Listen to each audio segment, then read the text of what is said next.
Hello everybody! I'm Manakyn, welcome to the stream. Am I finally gonna start this stream in American? No, not at all.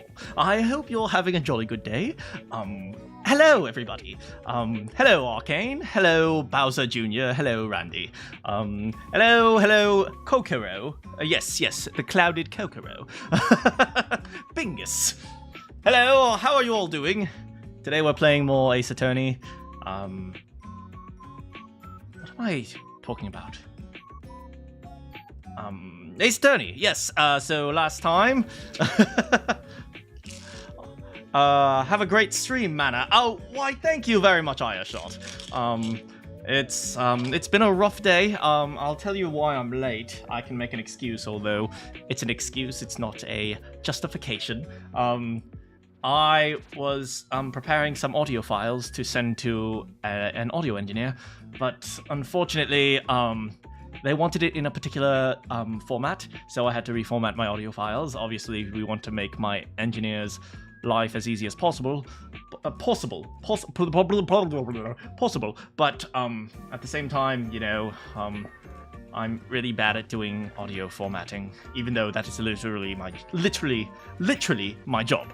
So, yes, so I don't have a career in audio engineering anytime soon. I have a career in normal engineering, but that's not audio engineering in the slightest. So, life is awful. Regardless, I'm here now, so thank you so much for waiting.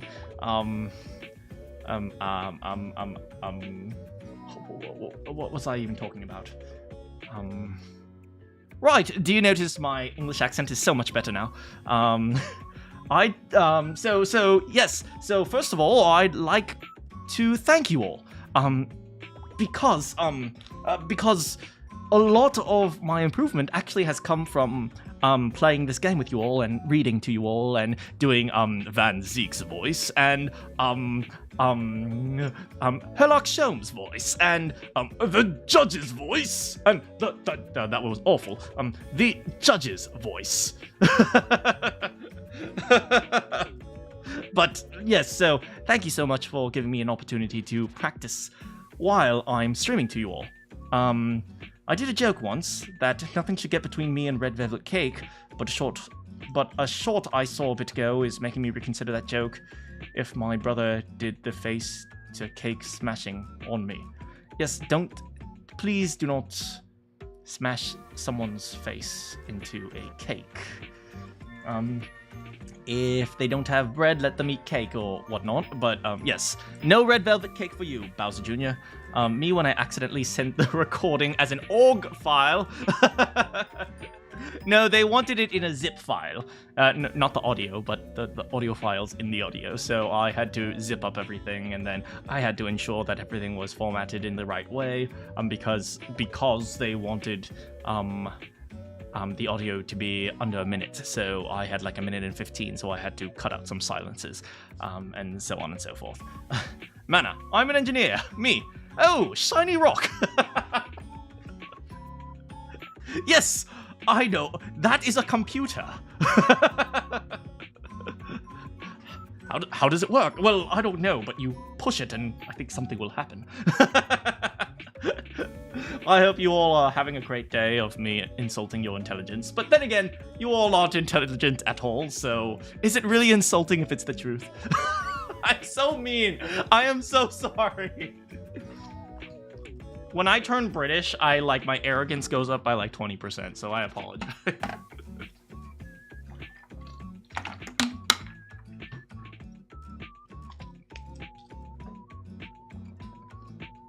I had my vitamins.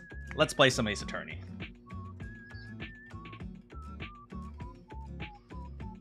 At this point, eating my vitamins is like a ritual at the start of the stream. All right, let's see.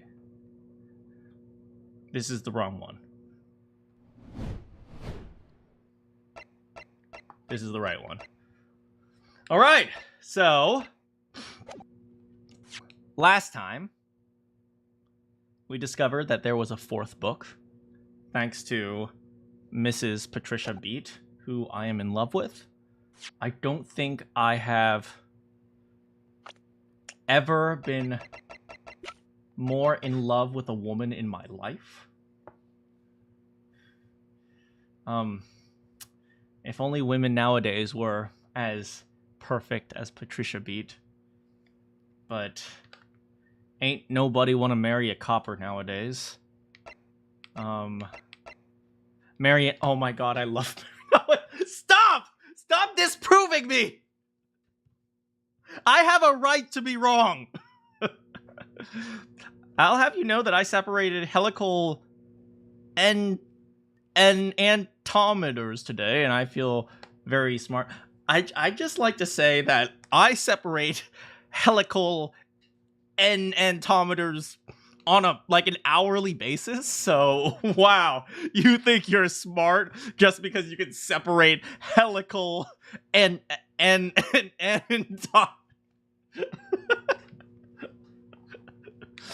But Rolly Beat, you're a lucky man.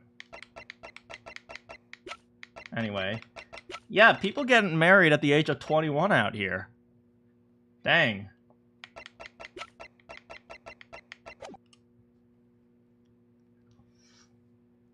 All right. What? There's a fourth book? You seem surprised, my learned friend. But your resistance until now has been in vain. Entertaining, yes, but futile. The spurious longer route to the accused lodgings that you tried to establish in your summation examination. Proclamation, lamentation, constipation, elongation, and the attempted discrediting of the witness's powers of recollection in your cross-examination. Futile? I walked right into this, didn't I? You see? Everything we said was true. Isn't that right, my darling? Marry me, Pat! So, perhaps the ladies and gentlemen of the jury would like to reconsider their positions. Should the court waste any more time on this Nipponese travesty? That is racist. I object. Or is the decision you have to make all too apparent already? Old man, okay? I always say old man, but I love old man. Okay, come on, juror number 6. You got our back, right? This trial has run its course. Mr. Naruhodo, we're in a terribly precarious position. I know, but if I fight back in the wrong way now, I could very well make matters worse. Think, Ryunosuke. What do you do now?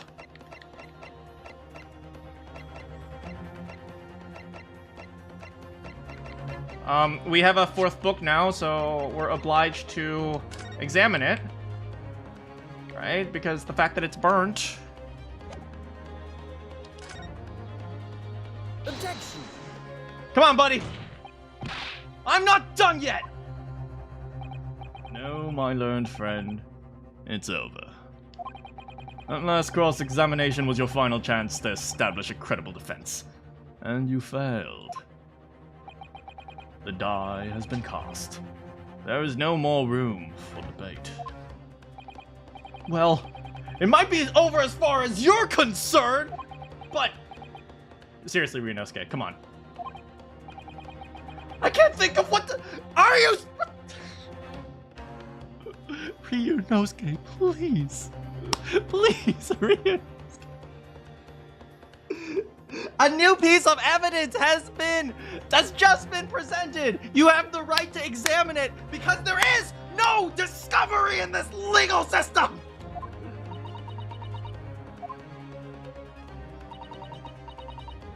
If I may, Lord Van Zeeks, it seems somewhat boorish to close down the debate at this point. Juror number 2 is absolutely beautiful. Your insignificant little Eastern Isle must be a lawless hole indeed. Hey, Daniel. Happy Friday. for a lowly judicial assistant to have the audacity to intervene at a moment like this. Oh.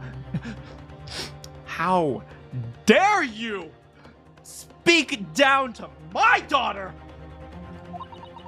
No. Susato is a big, strong woman, and she don't need to take no crap from you, love bam sakes. Ryunosuke, stand up for your girl. I am, to my shame, still a very inexperienced lawyer. Lord Obama Benzie. God damn it. So you'll have to forgive me, but I consider my assistant's advice essential and her opinions invaluable. That's right. We love you here, Susato. We stand Susato here. One of this land's greatest guiding principles is tolerance. So, the court will hear you, madam. Of course you cannot vote. Go ahead, Miss Susato. Please. Maya Mikotoba. We stan our darling Maya Mikotoba. Very well. Pray, what insight can you give us, woman? What have we all overlooked in this matter that you see fit to pursue further? Well, the court has been presented with new evidence, but only after the last cross-examination has finished. That's right, Susato! You and me, we like this. I still would like to say, I wish Iris was the main character. Look at her! Look at her! I love her! I see. And you believe this new evidence warrants further examination, do you? Mr. Naruhodo, what do you think? It's just possible that this new evidence might be the decisive proof we're waiting for. The judge is sure to ask the members of the jury to announce their leanings in a moment. And of course, he's sure to ask you to explain what the crucial piece of evidence is and why.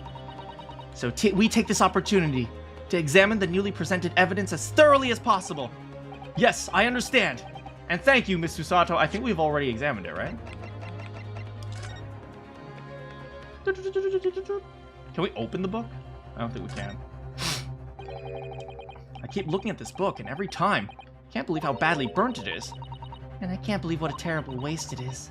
The more I look at the damage, the more I'm sure it must have happened very recently. A book damaged by fire? Why does that seem significant somehow? Looks directly at juror number 4. Oh no, does that mean... No! Does that mean we have to accuse Mrs. Garadeb? She already got done so dirty during the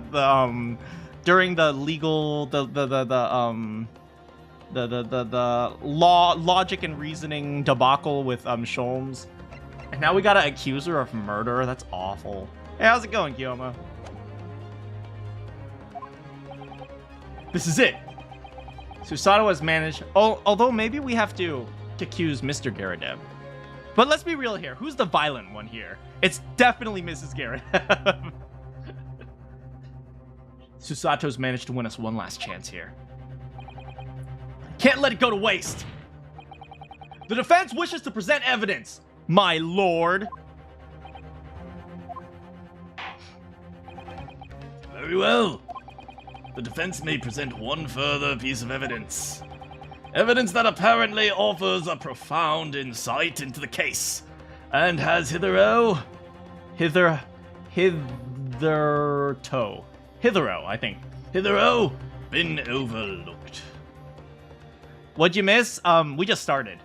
We're just about to present the 4th book as evidence. Take that! The evidence in question is what we can see from the newly presented photographic print of the crime scene. The 4th book. Objection! We have already discussed the 4th book at length. Other than it being in the victim's grasp at the time of the incident, no significance has been attached to it, sir. Pursuing the matter further would be a flagrant waste of the court's time, as you well know. Arg! Yes. I'm afraid, counsel, I must concur. Why? Have you... But did you... you... Burn! Back! Book! Look! When I afforded you this opportunity, you led the court to believe that the evidence in question contained a hitherto undiscovered clue. He's just like, what? Can you shut your mouth, Judge? So I must insist that you elaborate, counsel. You will identify this clue at once. Do I make myself clear? Yes, sir, my lord. It's, Mr. Naruhodo? Are you bluffing again? I believe the prosecution is trying to... Hitherto, you're missing a T. Hitherto. There we go. Sorry, I am not biased, Mr. Vanzi. I am biased. Which means you may be very well on the right track. Yes, I think you're right. So, counsel, precisely where's the vital clue to the case, which the fourth book conceals? I don't know, maybe it's the part of the book that doesn't look like a book? Yes, oh my god. Yes, we saw this,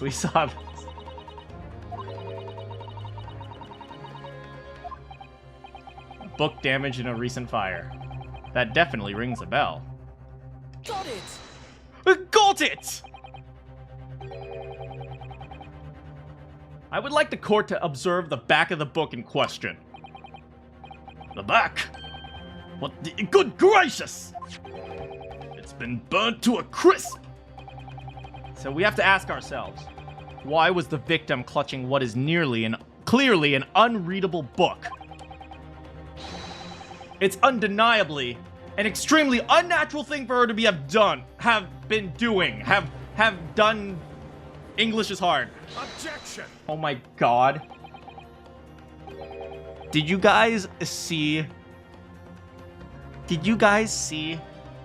Patricia Beats' feet? It's like the perfect size for being stepped on. It's not too big so that it wouldn't like be excruciatingly painful, but big enough where you would just feel enough pressure. Oh my goodness. Rolly, I'm so jealous! Unnatural, you say. And what of it, my Nipponese friend? Oh! I to concede the point. If it bears no relation to the case, there is nothing to discuss. So, should you wish to assert the fire damage as some veiled clue as to what happened that day? Pray, do enlighten us all. What truth does this charred book hide? A charred book. There's just one possibility here, which I can't quite bring myself to rule out. It's an outside chance, but it's worth a try. Alright, I'll explain my theory. Don't keep us waiting any longer then, counsel. Explain this theory of yours. What are you suggesting that you can ascertain from the fire damage this sorry tone has suffered?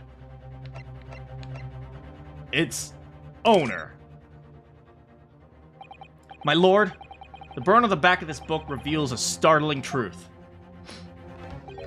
About the book's owner. I beg your pardon. But we already know who the book belongs to. Oh, please!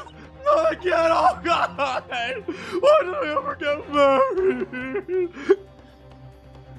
The victim was grabbing it in her hand and she fell to the floor. It's obviously hers.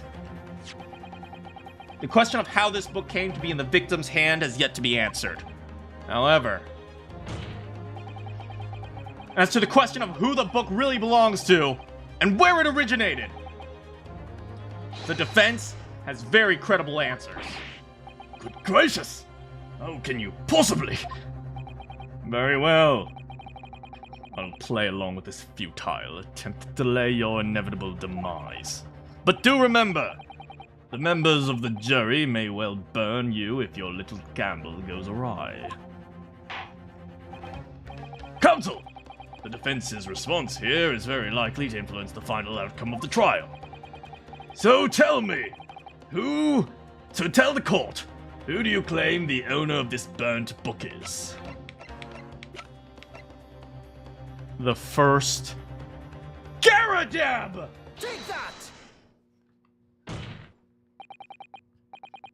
The answer is that the book belongs to a couple. The couple who owns the house where the defendant has his lodgings. A certain Mr. and Mrs. Garadeb! The landlords!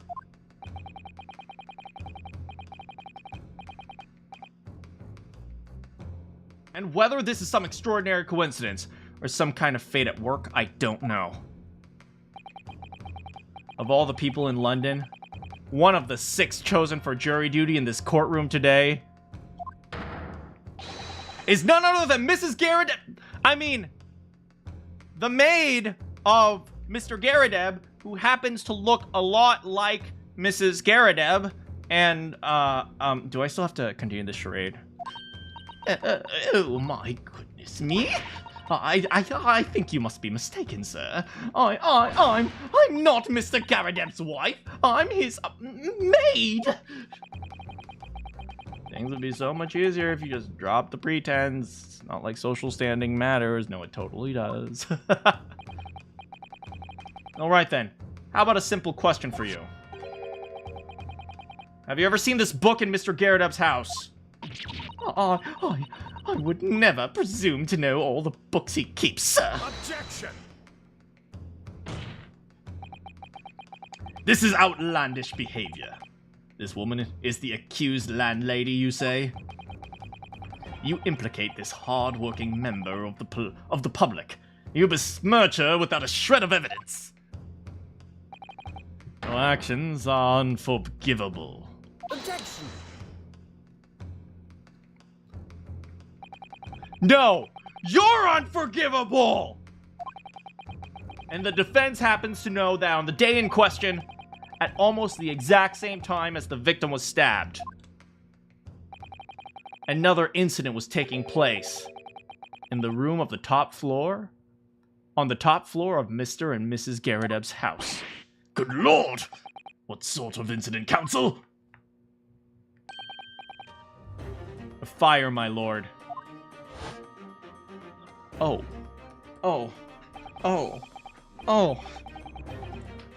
This guy's voice. Right to say it was. Happened in the blink of an eye, you know. The whole place filled up with smoke. Couldn't see a bally thing. Didn't take long for the fire to spread, of course. The bally furniture started going up as well. Worst of all, it is, I lost my favorite. A book called The Lion's Pride.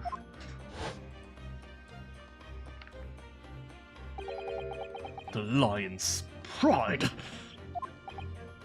By Jove! That's the very same title that's the subject of this debate!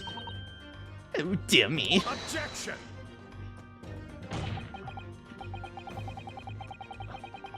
This is risable? Capable of being risen? This is risable! All you've told the court is that a book by the same name was involved in a fire. In which case, it would be reasonable to assume that it was burnt to ashes. And entirely unreasonable to infer that it magically removed itself to the scene of the crime. Perhaps it would make more sense if I told you that the cause of fire was marital discord.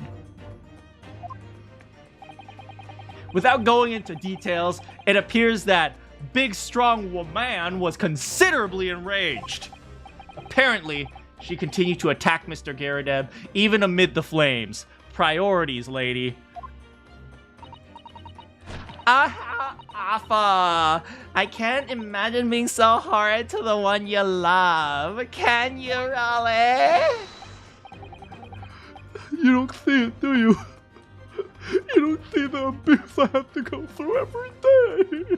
I mean, oh no, of course not. Patricia would never raise a finger against me. Not intentionally.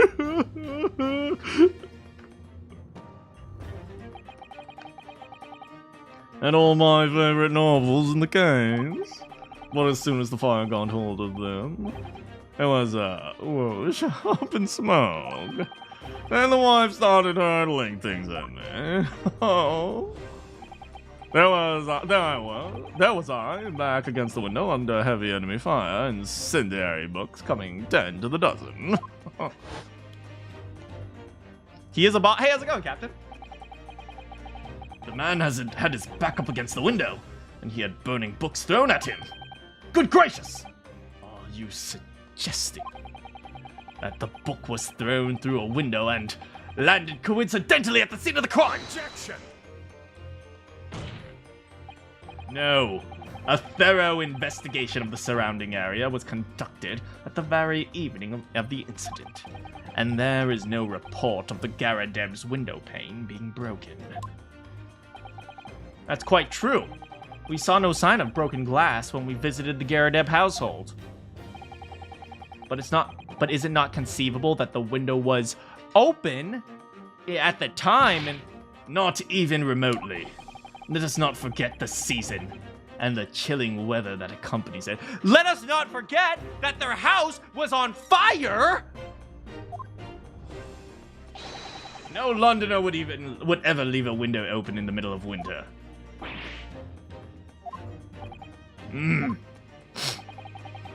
Does the defense postulate this scenario in all seriousness, counsel? Do you earnestly claim that the book found at the scene was a flaming projectile thrown by Mr. Garadeb's wife? Yes. Yes. I believe it's a possibility, my lord.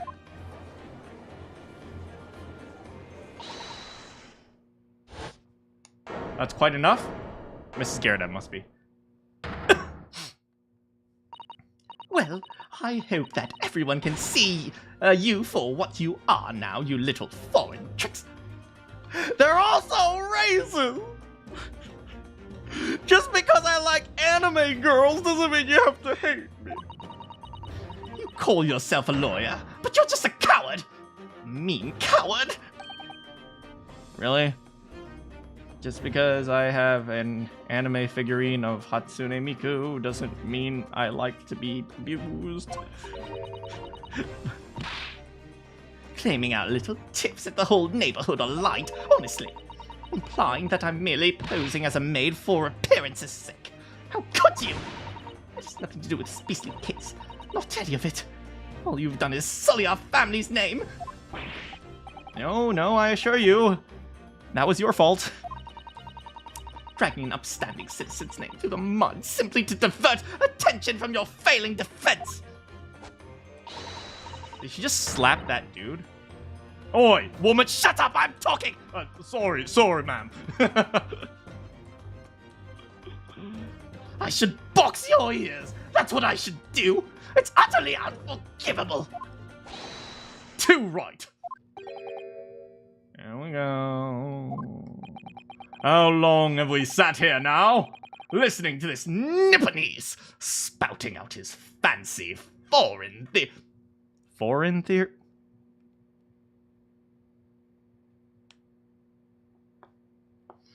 Just because I look at hentai doesn't mean I like being abused. What? She's too used to abuse. But think about it. At the end of the day, the only person who could have possibly stabbed the victim is that little hunchback with the mustache. And he ran away from the scene, too. I do declare you're right. Oh, juror number 2, please. You're beautiful. I love you. I will do whatever you want. If you want me to lick your feet later, I'd be more than happy. It's true. Yes! What did I tell you? Makes sense to me. Sorry. How much toast? No butter on my toast, please. It would appear that the ladies and gentlemen of the jury are once again in full agreement. Oh, there's the judge. What is your position, Lord Van Zix? In truth, my lord, I feel that these have been unnecessarily protracted proceedings. But then one must always exercise patience in order to savor the best vintage. No! Wait! The mysterious fourth book. What? Okay, he's activated his third form. Foot Van Zeeks. If books are your predilection, my learned friend, study them on your own time.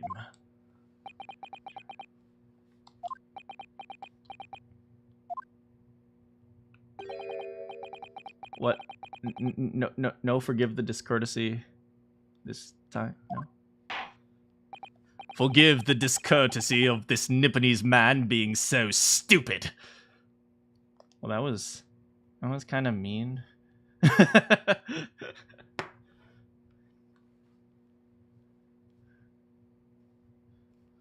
In that case, ladies and gentlemen of the jury, you will state your individual decisions regarding the defendant's culpability for the court to hear. Guilty. Please, ma'am. No. Number 3, please. No. Okay, I can't rely on her. Working man, please. Old man, please. No, old man, no. You were my only hope. Oh, the pain.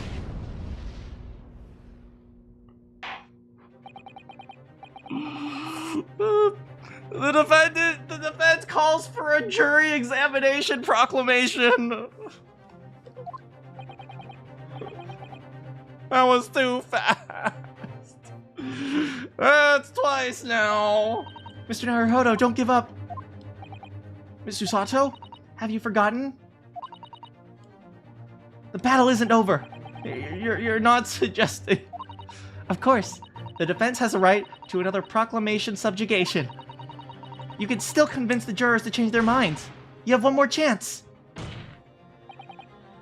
My lord,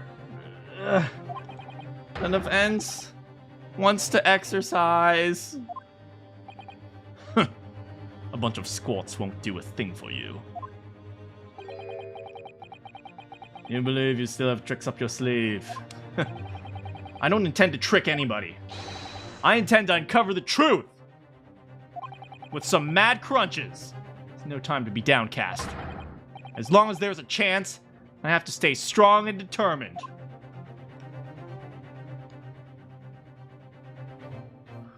Wait, what? That was the fastest to be continued we've had so far. Let's go for 3 of 3, baby.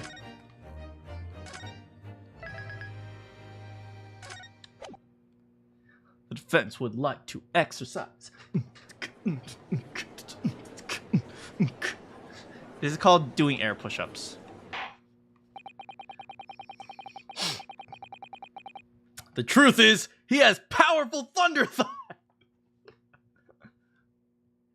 I have considered the defense's counsel request for a further summation examination of the jury, and I have determined that the court must uphold the defense's judicial right to this procedure.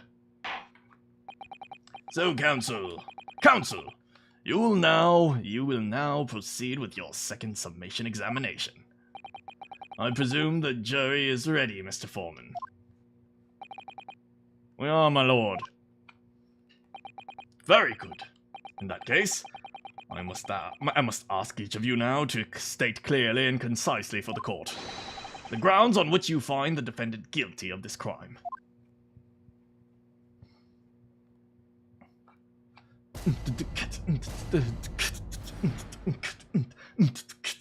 The jurors' contentions? Okay. The accused left behind evidence at the scene, didn't he? Those 3 books of his. If there was some novel alternative explanation about how the victim was stabbed, I might reconsider. Even if the woman was throwing books, can't be related to this crime if the window was closed, can it? Dearie me, it was only a little book, hardly life-threatening, even with a direct hit. Look, I just won't get this over. If I don't bring some pay tonight, it'd be a tiny bit of trouble.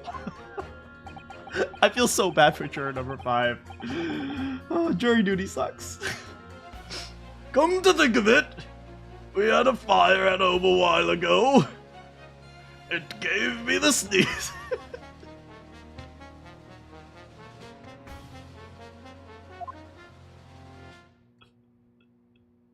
Thank you, juror number 6.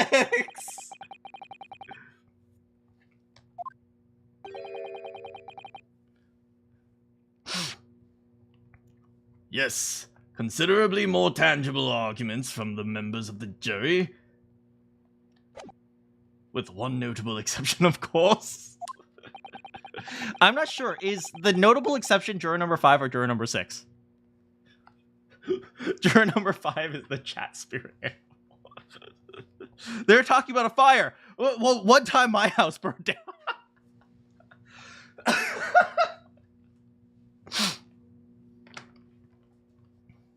My learned friend was unable to find fault in the previous witness testimony. So the court must accept the fact that it was indeed the accused seen fleeing from the crime scene. Moreover...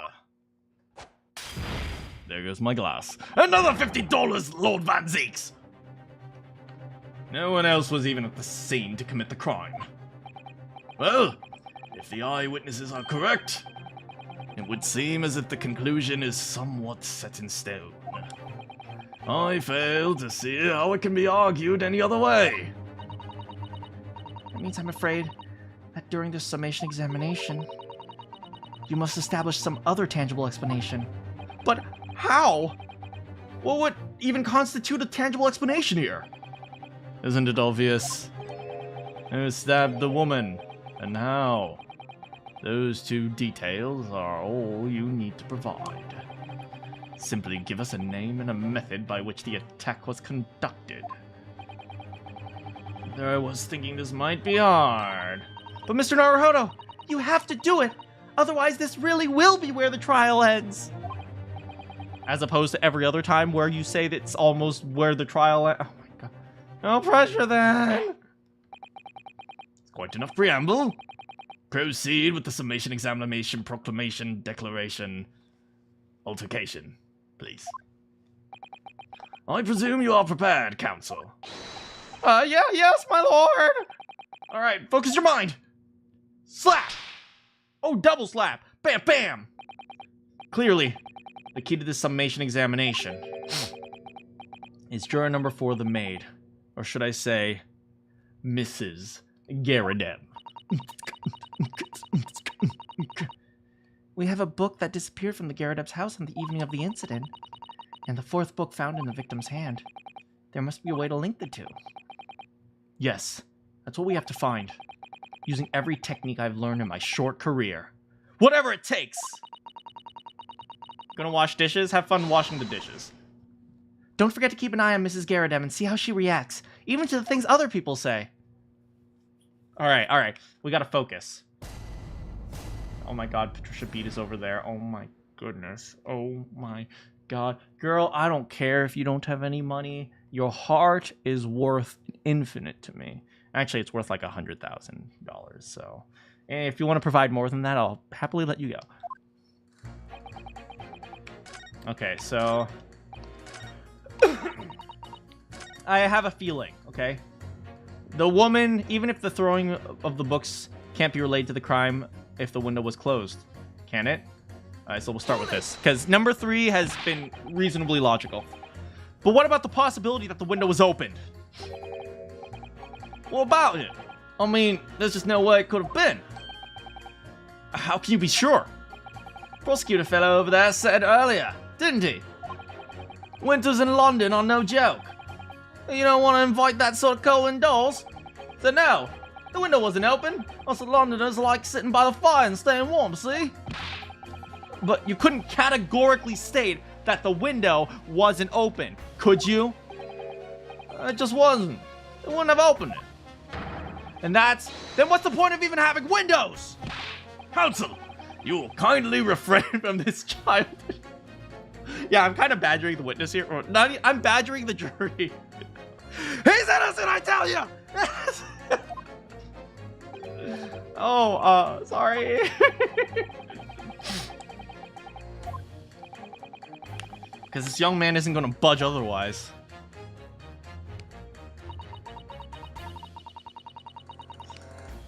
Common sense is a thing, you Yanks. Then again, common sense ain't all that common, eh? I just want to get home. Okay, this guy has experienced a fire before. Maybe we can press him and say, hey, when you had a fire, did you open your windows? Hold it!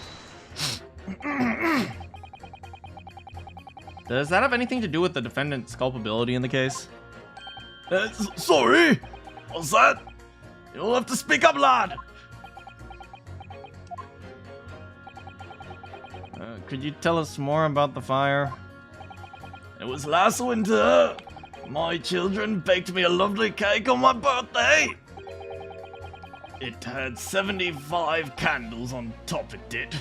What a sight it was to behold. He's an old man.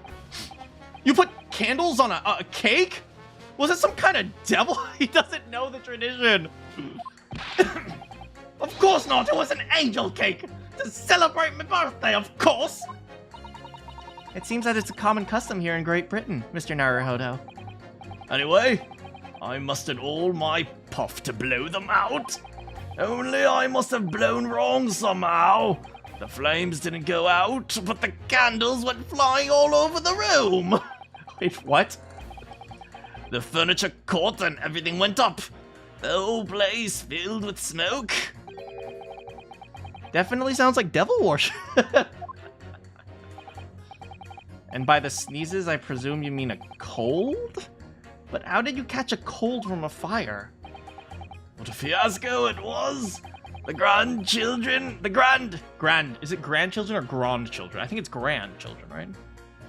To Cambridge Dictionary! Grandchildren. It is grandchildren.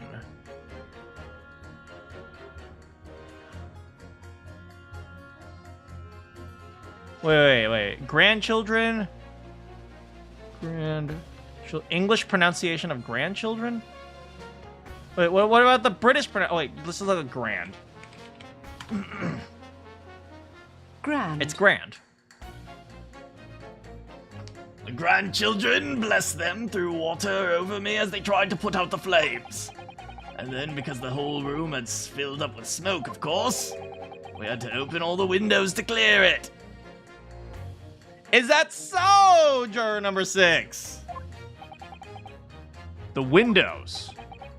The biting winter air rushed over me like the devil dancing on my grave. It did.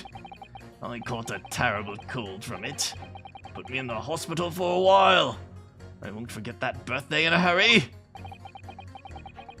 I knew it was devil worship all along. Something about this old man's story is playing on my mind for some reason. We need to demonstrate who, apart from Mr. Natsume, could have attacked the... Wait, I wanted him to add to the testimony, we opened the windows because there was a fire. As well as how he or she could have done it. But once again, the jurors' statements are full of stupid things. A lot of them seem convinced they're right, even in the face of logic. I think you're gonna need to start another... I think you're gonna need to throw him in the pit today. Yeah, let's throw him in the pit. Alright, I'll see what I can do. If anything stands out, I'll go in for the strike. Alright, so let's just try pressing everyone first. Starting with juror number 2, because she's beautiful. Hold it! So, You might be willing to change your decision if you mean. Oh my, such delight on your face, but I'm afraid I shan't be swayed by emotion. Despite what you may think of me, I am a very modern, metropolitan, and rational woman. That's great. If one reads the morning papers, it's all forgotten by tea time, isn't it? So why read them in the first place? You see, modern, metropolitan, and rational.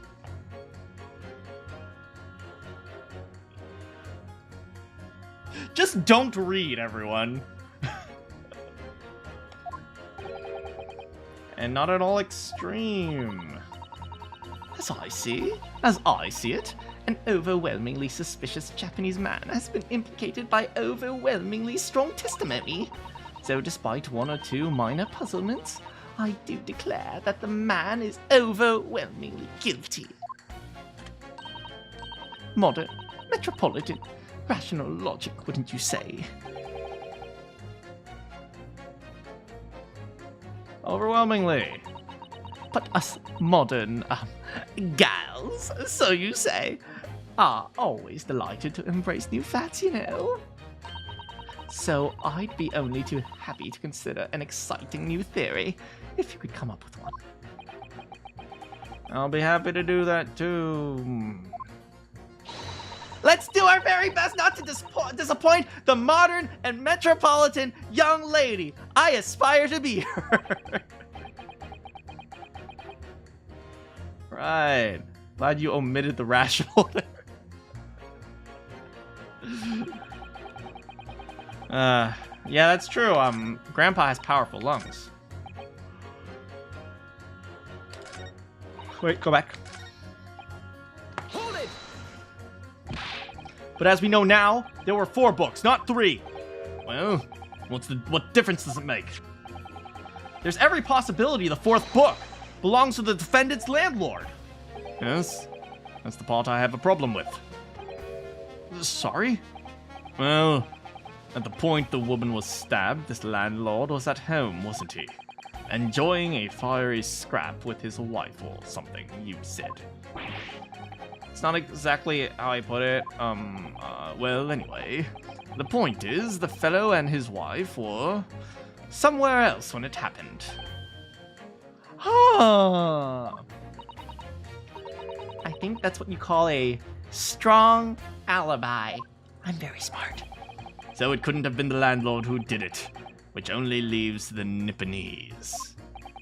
Honestly, I can't see what this palaver is all about. It's a done deal, isn't it?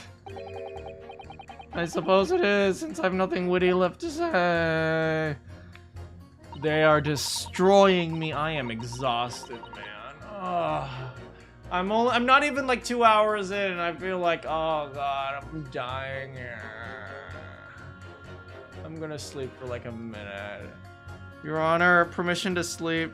Permission granted.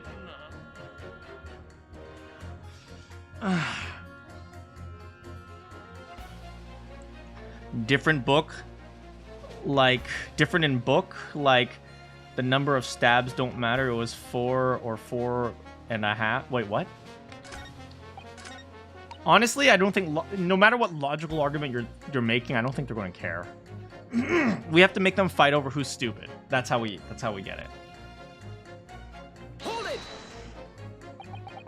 But the little book was on fire at the time, was it not?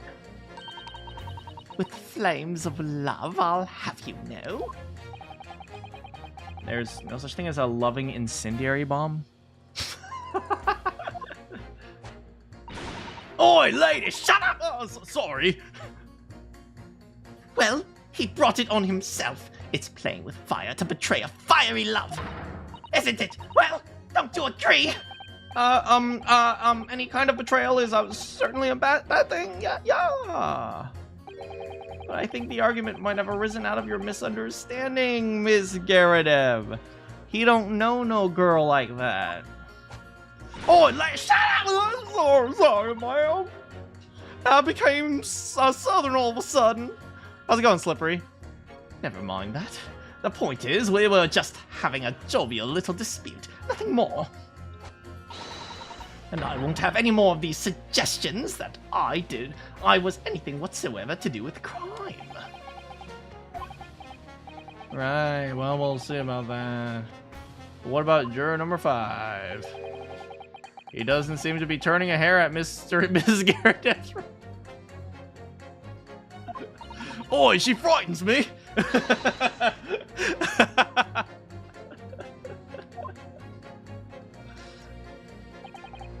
Alright, juror number 5. Do you suffer from abuse at home? Do you need help? Because we can help you. Hold it! You just want to get this over with? How can you sit there and say something like that? A man's future is at stake. Well, him and me both, like I said. What? I told you already. I'm a day laborer, aren't I?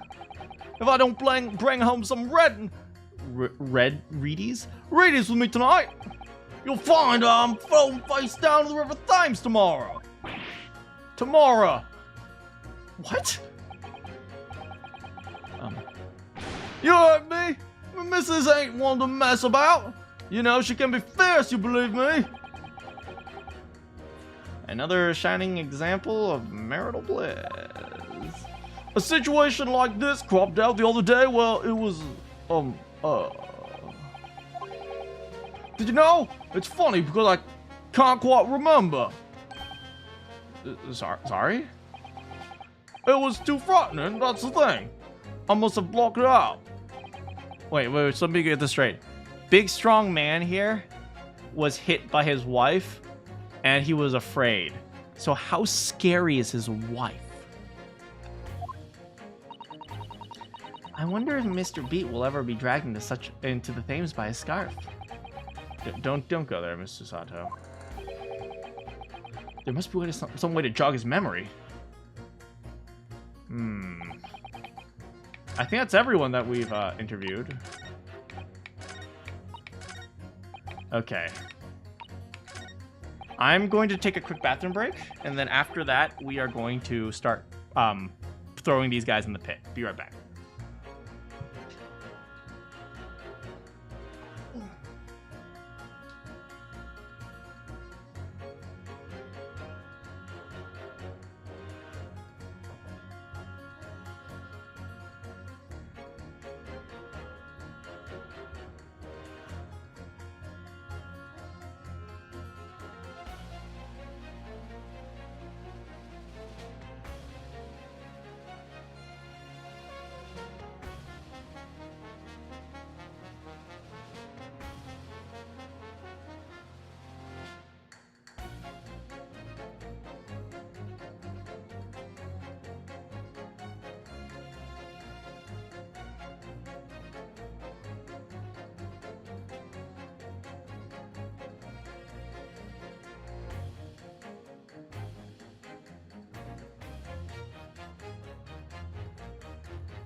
Hey guys. Oh, Captain Sock Monkey, I have to go. Thanks so much for hanging out. And yeah, my boy got hurt so bad he was knocked into Tamora. Thanks for waiting, guys. I had to take a quick bathroom nap. It wasn't so much as a toilet break as it's been a really rough day. And so I just needed to re-energize for a few moments. So thanks so much for hanging out. Okay, we've pressed all of them. They don't seem to be giving any more information. Juror 2 is never wrong because she is beautiful, even though she is incredibly racist. But I'm down with racism if it could land me a cutie like juror number 2. So, would that get me canceled? Is that gonna get me canceled? Is my career over before it even began? But oh, he did add something to his testimony. Winter house fires are dire. Yeah, so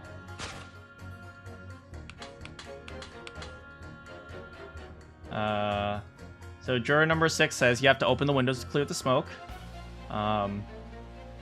And this guy says even if the woman was throwing books, the window was closed. Objection. Juror number 3 is like, oh! Those two juror statements clearly contradict one. Wait, didn't juror 3 and juror 6 contradict each other last time as well? Yeah, I think juror number 3 said something like if there was an alternative direction. No, that was juror number 5 because they were talking about the roads. They do? How exactly, counsel? Don't point at me again. I told you it wasn't me. What's that you say? Speak up, lad. Speak up! Juror number 3, do you see? Oh, me? See what, sir? Hear juror number 6 account of his birthday celebrations last year. It seems despite being a Londoner, he once opened his windows in the middle of winter. Well, yes, of course, but because it was an emergency. I mean, obviously, if the room was filled with smoke from a fire, then you'd be mad not to open the Oh! Juror 3 became so shocked he became American. Ow! Dang it! Dang it! I'm doing my best with the accents, but I'm not perfect. On the day in question, at the time of the incident, there was a fire in the Garadeb household. And Mr. Garadeb had the following to say about it. The old brain was real small. Oh, my hat! Wait.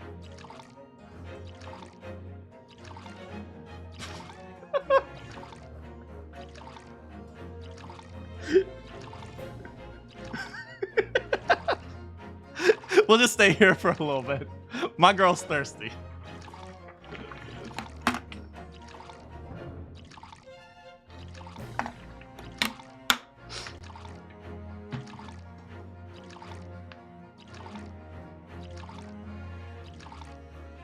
Okay, apparently she has the same power that what's his name? Gregson has. Gregson has infinite fish and chips, she has infinite tea. Excuse me. Juror number 4. You have something to say about that? I think she's really... juror number 4, we're about an hour from our next bathroom break, so please could you not drink? So, could you, juror number 4, juror number 4! Mrs. Garadeb! Oh, dearie me! What's the meaning of this? How dare you imply I'm hiding who I really am? It's imperative that you confirm something for the court. So please, drop the pretense. What is it? When the fire started in your house that day, did you or your husband open the window? I beg your pardon. What are you insinuating? She's gonna have urinary tract problems. Oh boy. I laugh partially because my sister's graduate thesis was on urinary tract infections. So the room would have been thick with smoke after the carpet and bookcase caught fire as they did. In a situation like that, it's inconceivable that you wouldn't have opened the window. And what if we did? Oh, all right then. Yes, you're right. My husband was frantically trying to open the window, which can't have been easy, since I continued to give him a justly deserved book battering. Even though your house was on fire? Oh. You never stop throwing until the anger subsides. It would be terribly bad for the nerves to do otherwise. Of course. Should have realized. That's a significant step forward, Mr. Naruhodo. You've managed to establish that the window was open. We simply must add that to Mrs. Garrideb's formal statement. Now that you mention it, yes, the window was open at the time. I'd clean forgot, but it's true. Window house fires are dire. The window could have been open when the window woman was throwing books. The window could have been open when the woman was throwing books. I mean, it's definitely a possibility. If there was some alternate explanation. Wait, what is it? The accused left behind evidence, but didn't he? Those 3 books of his. Okay, the window was open. Look, I just want to get... Oh, maybe now he'll remember when he said his wife was throwing books. Hey, Hold it! hey, does the throwing of books remind you of anything? Well, I said before. I told you already, I'm a day laborer. If I don't bring some readies, you'll find me floating face down in the river Thames tomorrow. You heard me. My missus ain't one to mess about, you know. She can be fierce, believe you, mate. Situation like that cropped the... Right? It was, well, do you remember? Do you remember? Does Mrs. Garrideb's book throwing remind you of anything? You know, it's funny, but I can't quite remember. Sorry? Too frightening. Not to block it out.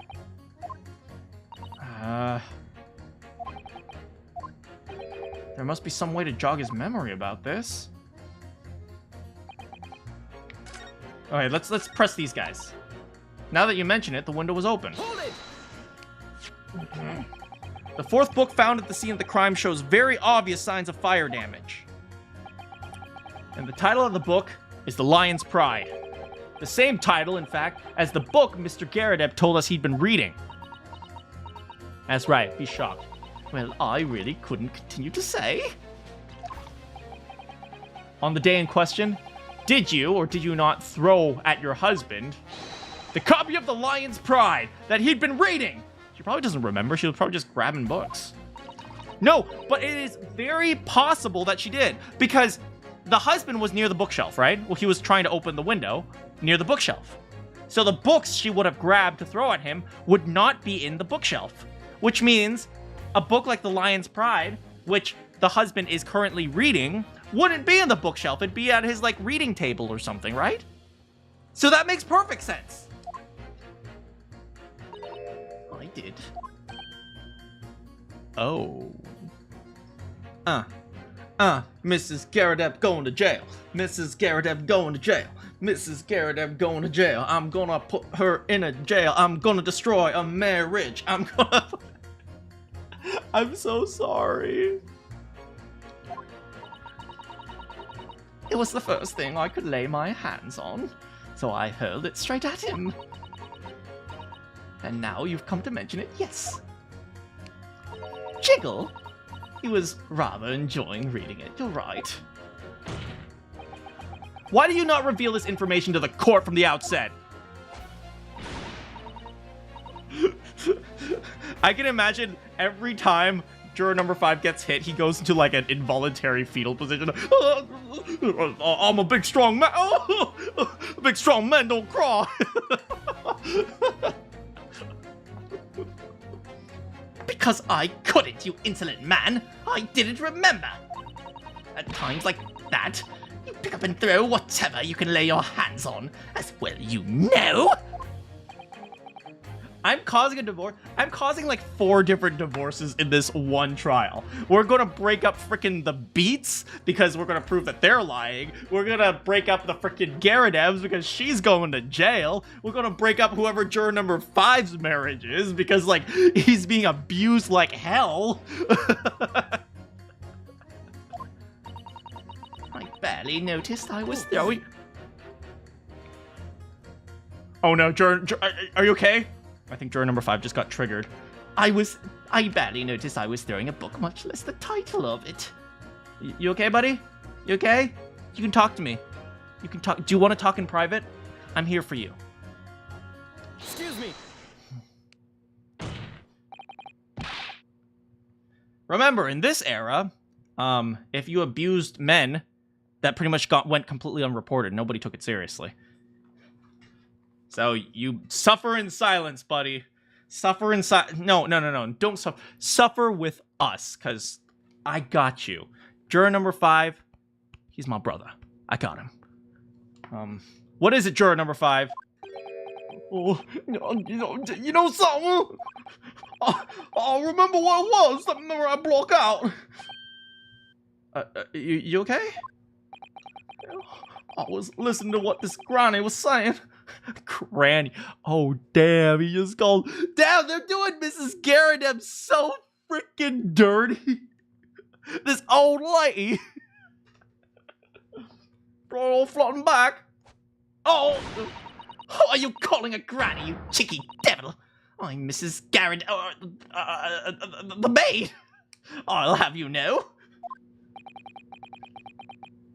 Man doesn't even flinch.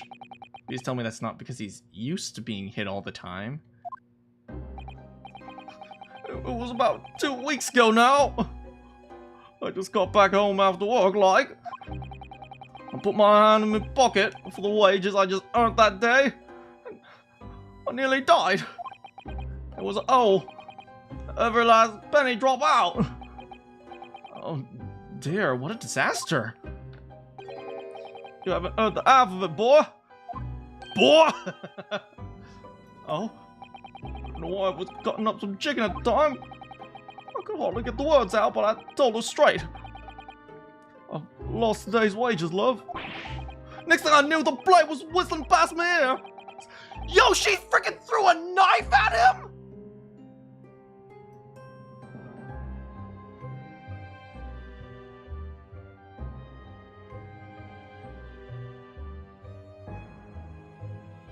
Come here, buddy. I'm here for you. I'm here for you. Cry it out, man. You got. I'm in your corner, okay? I'm in your corner. We gonna get you some help, okay? My poor man. My man, juror number 5, doesn't deserve this. Look at that beard. It's freaking magnificent. Ain't no girl who wouldn't love juror number 5. Don't settle for a woman who don't respect you. Stuck in the wall next to me, it did. About an inch deep. Oh. No words. Just terror. Susato's totally like writing this down. Threaten Naruhodo with a knife.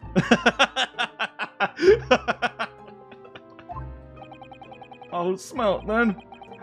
That god-awful stench of the flames. I was sure I was gonna end up face down on mutton banks that night, I could tell you.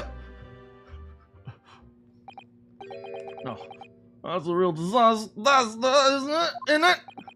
That's a real disaster, isn't it? I'll never use the word lightly again. Anyway, what I'm trying to make is this. When women lose their rag, they'll throw anything at you.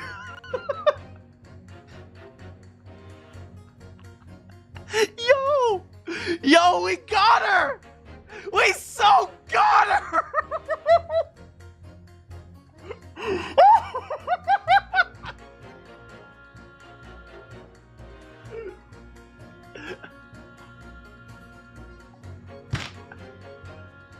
A woman lose the rag, they'll throw anything at you. Knives, hammers, hatchets, you name it.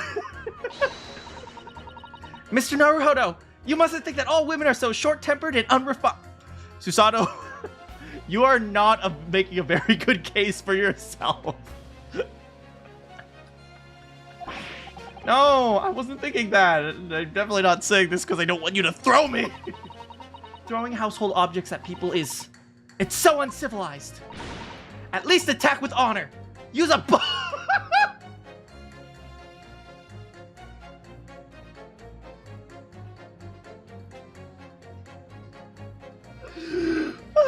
Susato, no!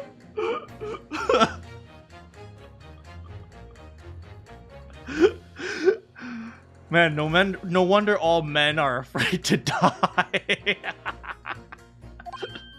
What? Who are you gonna attack? Never mind. What?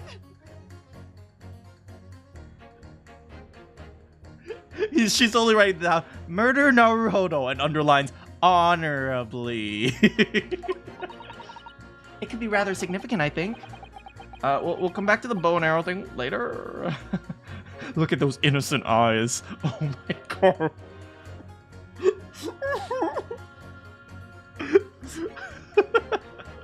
I suggest a machete or a spear. A woman in Ray will hurl almost anything at you. The kitchen knife really brought that home to me.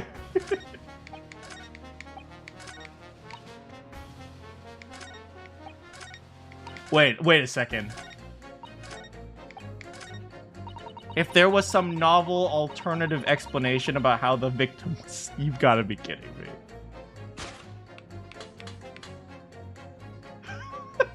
Objection! Those two statements clearly have deeply significant connection. You mean they don't contradict each other? Explain, counsel, at once. Juror number 2. Do you think perhaps, since you're a woman, that this could be one such alternate, novel alternative? Oh my. Whatever do you mean? An alternative explanation as to how the victim was stabbed in the back. What are you talking about? We've demonstrated that the 4th book, Lion's Pride, was found at the scene of the crime. See, this is the argument I was making. We don't know exactly how these things ended up at the crime scene, but if they were capable of ending up at the crime scene, it's capable for a knife to somehow appear and stab someone. It's like a very roundabout logic, but if it's possible, then there's an argument. Originated in Mr. Garadeb's room on the top floor of his house.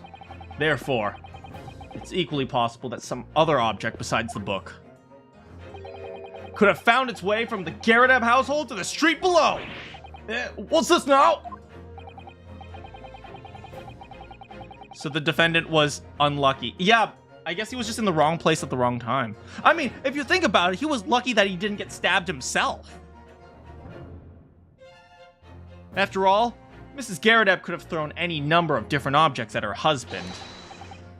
Isn't that right, juror number 4? What are you insinuating now, you little beanpole? Beanpole? Yeah, but that's true. Herlock's out here ruining lives. I'm beginning to think that ever since the true origins of the book came to light, perhaps she had a feeling this might be what happened. Now listen here. You Eastern Gala. Gala? As the foreman of this jury, I demand a straight answer. You give us this yarn about some other object making its way out of the house, but what? What was it? Allow me to present some evidence. Fair play. I'm really taking a big gamble here.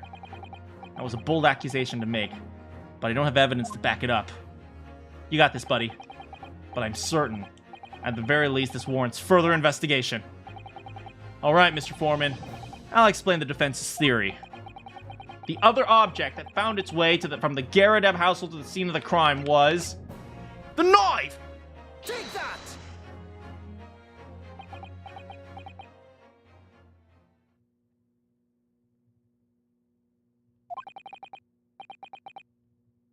Juror number 4, Mrs. Garadeb.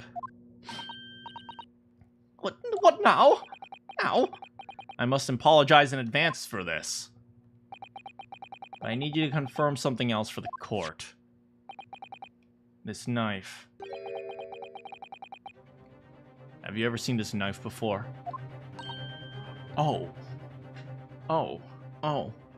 Okay, now it's all out in the open. We are formally we might as well be formally accusing her. At least he's alive, but Sholmes being No! No! Being accused by Sholmes is like the worst possible thing. Also, the victim isn't dead. That's true. We don't know exactly what happened to her, but... Good Lord, Counsel! What on earth are you doing? Doing. That's the weapon that was lodged in the victim's back, man!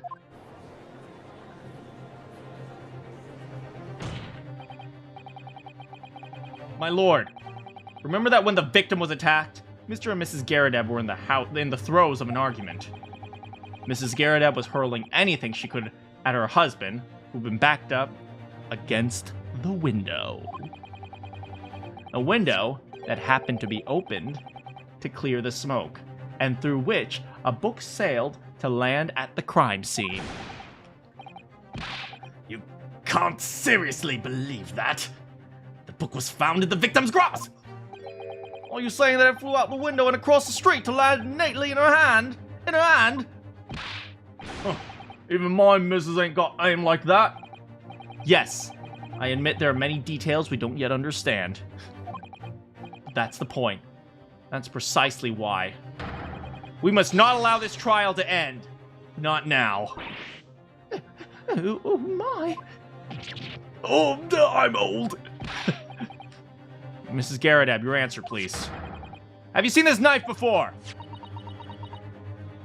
Oh, I don't remember.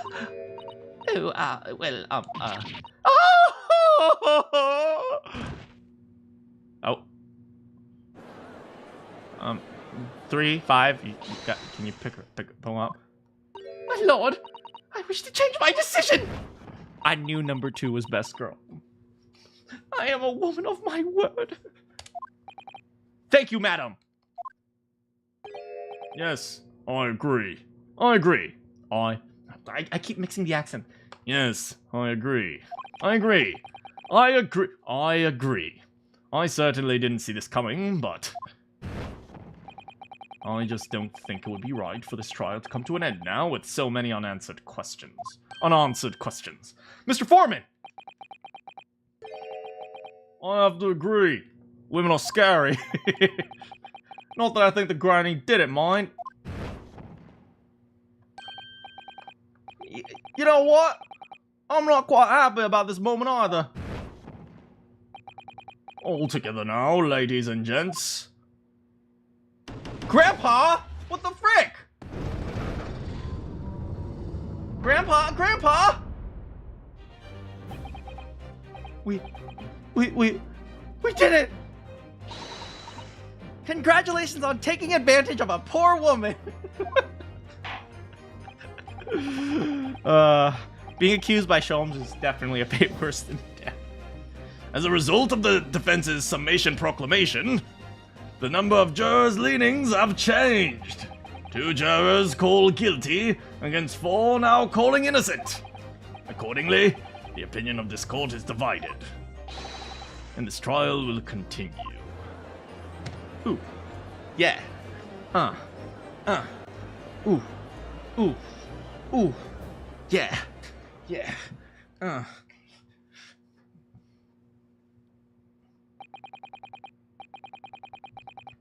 Now we cooking with books, baby. Now then, Lord Van Zeeks, how does the prosecution wish to proceed?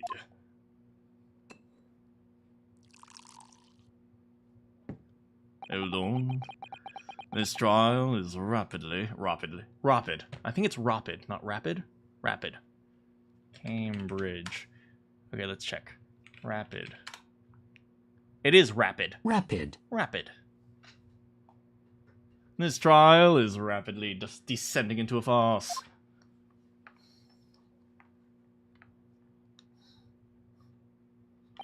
Like a corked wine. The first few sips are bitter enough.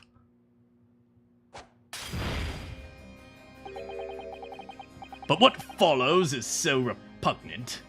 It is good for nothing save the gutter. Is anyone keeping tabs on Lord Van Zeek's bill now? That would be $250, sir! Oh, pounds! Because we're in Britain! Guinea pigs! Actually, guinea pigs! If I may, Lord Van Zeeks. The defense has just put forward a credible alternative explanation for what happened. 400? Credible. Is that your considered opinion, Mr. Foreman? The defense's argument is a joke to which I barely know how to respond. But let me start by insisting that you must all familiarize yourselves with the better relative positions of the places being discussed. What do you mean by that? What's his angle this time? 45 degrees.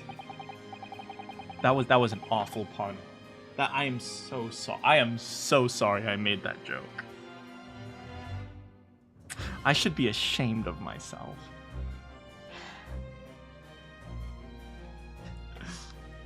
It should be already more than apparent between the crime scene and the Garadeb household. Runs a rather wide street. Briar Road. Which means from the distance from the Garadeb's house to the scene of the crime is some 15 yards. Let me see. 15 yards. That's around 14 meters. 14 meters?! That's a little farther than I imagined. And as you ladies and gentlemen of the jury rightly noted, having portentous significance, the fourth book was found in the victim's clutches.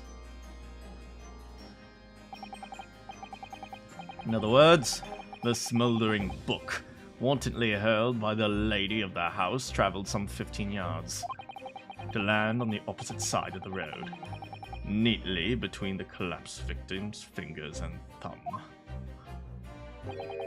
Is that your final conclusion, my learned and deluded friend? Well... Alright, so next... If we're on the right track, then either Mrs. Garadeb is an incredibly big, strong woman, or we have to demonstrate how the murder took place closer and eventually was moved. And I have no idea how we're going to demonstrate that. What if she picked up if we were... Yeah, I mean, it's possible, right? She was stabbed, walked, and then died. It's possible that she was stabbed and then the body was moved. Well, I guess she's not dead, or she was moved. It's possible that she was stabbed and then the stab caused her to stumble over. It's like, there's several possibilities where the the crime happened closer and then eventually moved further away.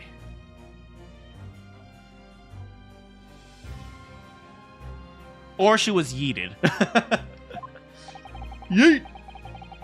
And did the jackknife fellow follow a near identical trajectory? Oh, and did the jackknife follow a near identical trajectory to plunge into the middle of the victim's back?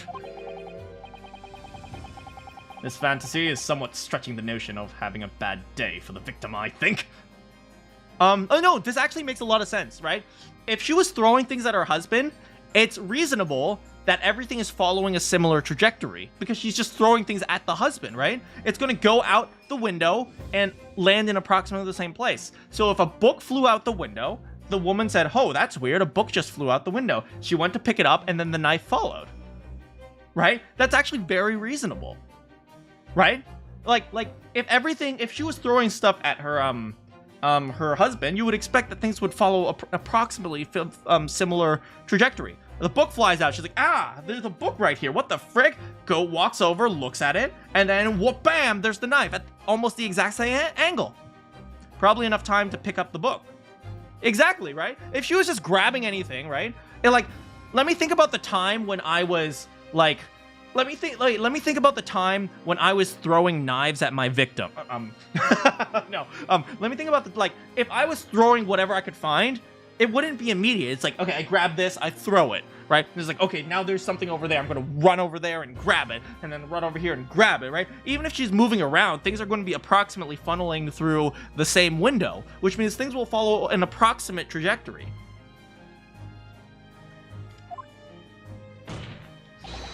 Even those pathetic serialized detective stories have more believable plots.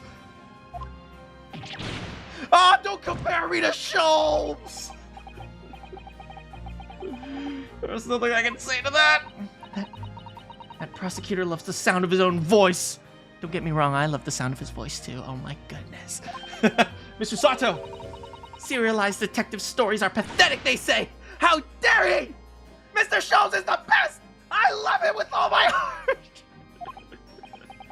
heart! Maybe let's pick our battles here. Mr. Garrett Heavy playing bullet hells.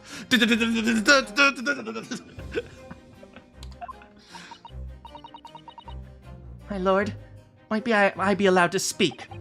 As judicial assistant, you may speak for the defense. Yes, go ahead. The prosecution may consider the idea a fantasy. But what the defense has postulated was believable enough to persuade the jury to change its leaning. And as such, the court has a duty to explore this alternative explanation.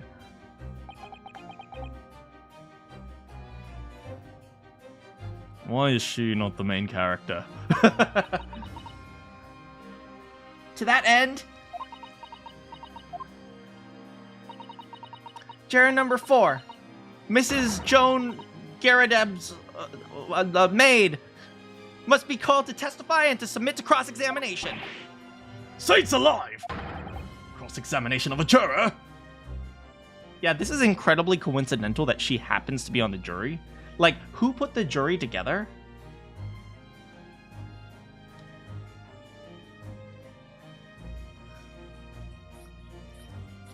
The fact that he says Sholmes stories are so much better because if no one... Well, nobody in law or police seems to like Sholmes. The only person who seems to like Sholmes are like the normal people who have no idea how to do law. Let's see, like, what is it? Gregson hates Sholmes. I don't remember. I think Strongheart hates Sholmes. Zeeks hates Sholmes. I hate Sholmes. Like, literally the only person who has somewhat understanding of law is a freaking Miko Toba. And that's because she's an ignorant little piece of crap.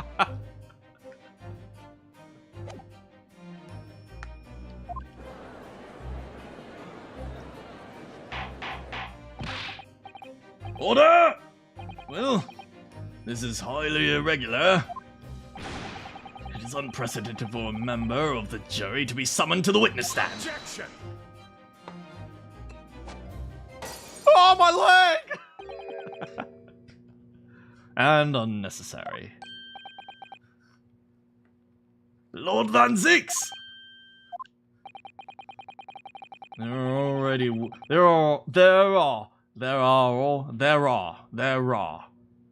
are. That's definitely an invasive R. There are all. How do you say this sentence? There are already. There are already. God, this is so hard. There are already. There are. Maybe he drops the R here, right? Sometimes you usually insert the R there, but sometimes you might drop it. There are already. Oh no, he would slur it. There are already. Yes, that's how you would do it. There are already witnesses in the stand whose testimony and the defense may further cross-examine. If my learned friends, farcical. It's like popsicle. If my learned friend's vanilla-flavored farcical theory has any truth in it, then both a burning book and a jackknife must have flown through the sky before this couple's eyes. and we must assume they would be able to testify accordingly. Oh my god, I don't worry, but I'll protect you. God, what I wouldn't do for a wife like Pat. She is adorable. Oh. Stop flaunting your happy love life.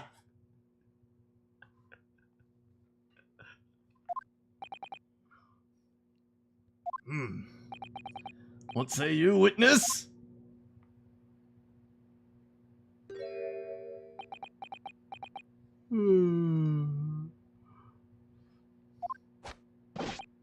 Yes, sir! Constable Rolly Bear reported for duty, sir! Well, good morning, officer. Sorry for doling off until now, sir!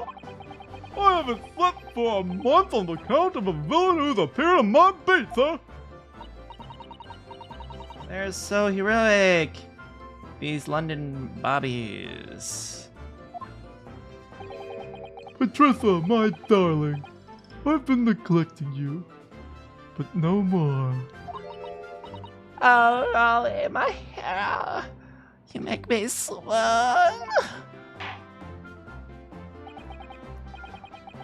Very well. I hereby reject the defense's request. Oh. And order the witnesses to stand in the stand to testify again. State forthwith before the court any details pertaining to the defense's alternative explanation of events. Yes, sir! I still have Marianne. I still have Marianne. This case has nothing to do with Mr. and Mrs. Garrison. Believe me, the London Bobby's good for his word. You see, sir, the windows on the top floor of the Garrison's house are top hinge casements. Obviously, if anything had been thrown out of the window, we would have seen it. I did leave the scene to go fetch help, but my trusty Raleigh was there to make sure nothing was disturbed. I didn't take my eyes off the crime scene for a moment, sir. Somehow I don't believe that. I don't believe that. This is startling. Top hinged casement window. I have no idea what that means. That detail was not in the police report, Constable. Yes, well, I'm sorry about that. I must have been drowsy. You cannot excuse your sins with drowsiness every time, Constable. No, sir! Sorry, but, what exactly is a top hinged casement window? And you. You cannot excuse your ignorance with such trite remarks, my learned friend. Of course, sorry. Why does everything always happen to Naruhodo? I found it, Mr. How does a book of law contain the definition of window window placements? Cast your mind back to the windows in Mr. and Mrs. Garrideb's room. Alright, I'll try. So the window opens in order to allow air to circulate inside the house.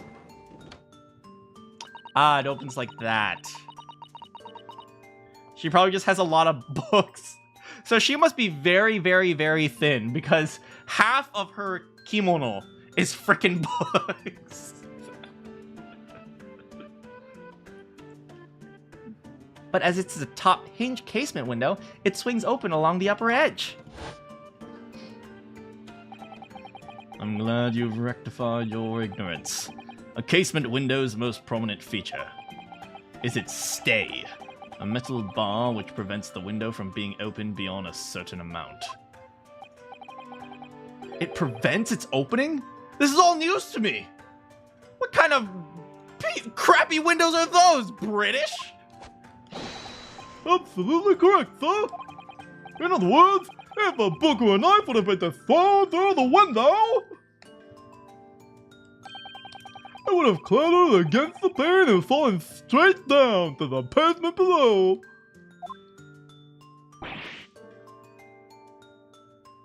Okay, so if we want to prove this, we need to prove one of my alternate theories, which was that somehow the entire crime scene moved, right? So the thing was the thing.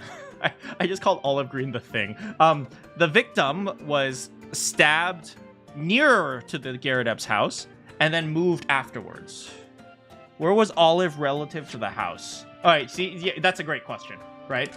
So this is their house, which is also Mr. Natsume's house. So they're claiming that she was killed over on this side, or I guess she wasn't killed, stabbed over on this side.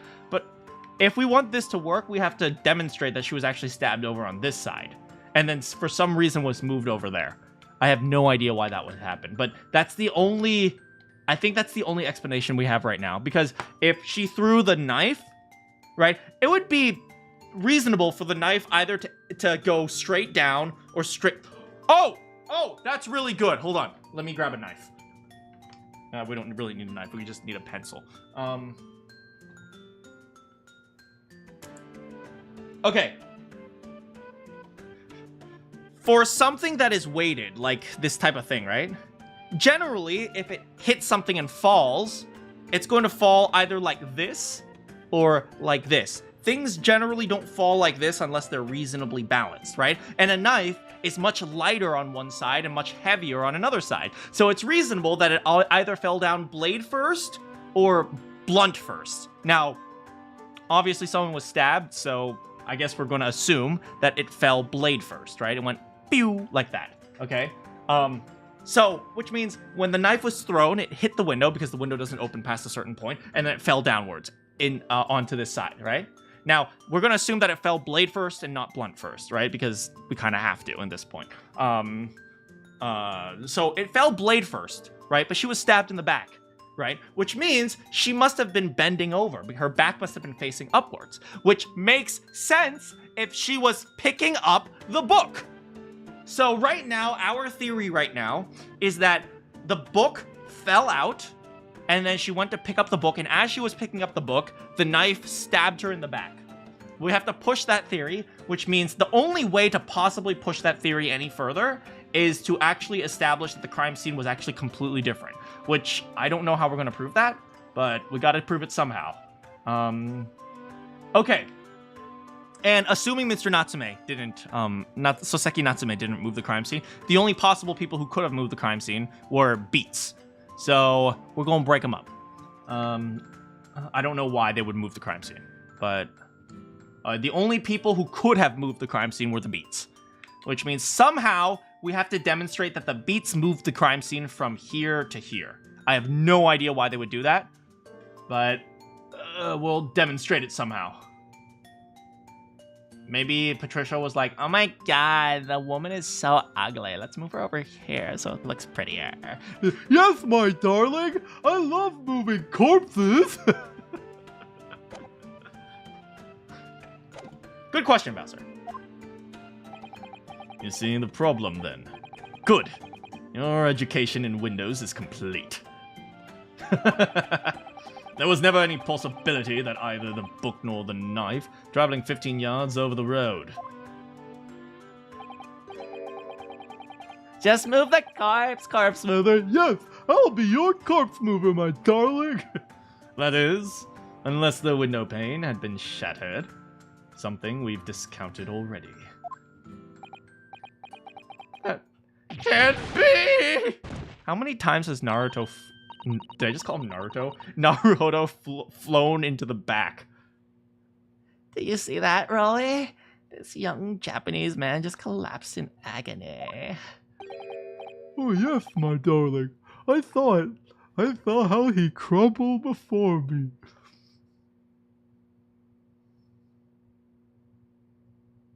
I hate them. I hate them so much. Oh, Rolly. You're so strong. How is this happening? How is this happening?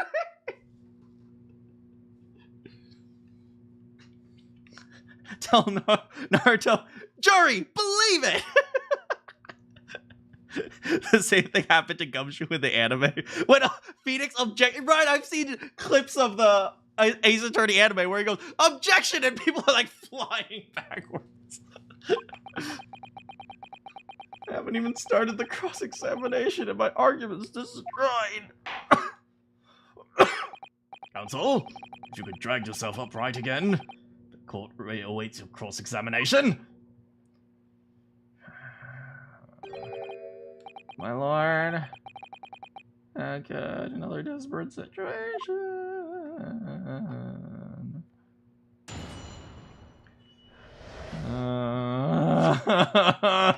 I hate them! Except you, Pat. I love you. Freaking Pat! Pat beat Rolly! Why is his name Rolly? Is it short for like Roland?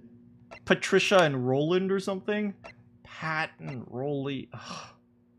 Oh my god.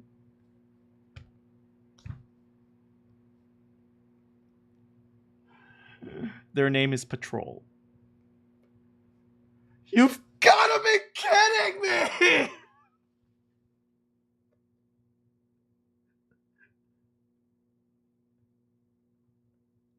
I hate this game. I hate it. Their name is Patrol. Why?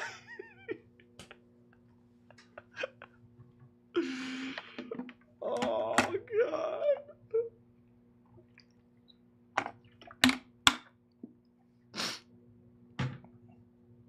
Just like Acro and Bat, I hated them too.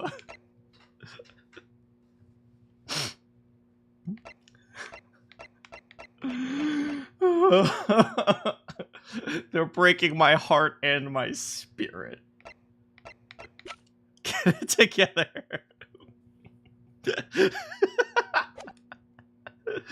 Okay, we can do this. Case has nothing to do with Mr. and Mrs. Garrett. Believe me, a London Bobby is good. Hold it! How can you say that for certain? Very good question, sir. The answer. Oh, I guess he has an American accent. The answer is this. It has the noble founding principles of the force written on the minds of us policemen on our sworn duty. He showed us that before. He showed us that before, didn't he? Can't say I remember. I think I remember. He said like, "These are the rules I live by," because like this is like the policeman's like alma mater or something like that. To patrol the streets of London, uphold the peace of the common man. What the job's all about. That's why I can stand here today beside my long-suffering wife and tell you a Bobby's good for his word. While rubbing my tired eyes admittedly, sir! Oh, Rolly, you're so manly. Of course I am, my darling Patricia. Oh, Pat. Rolly, Patrolly! Ah!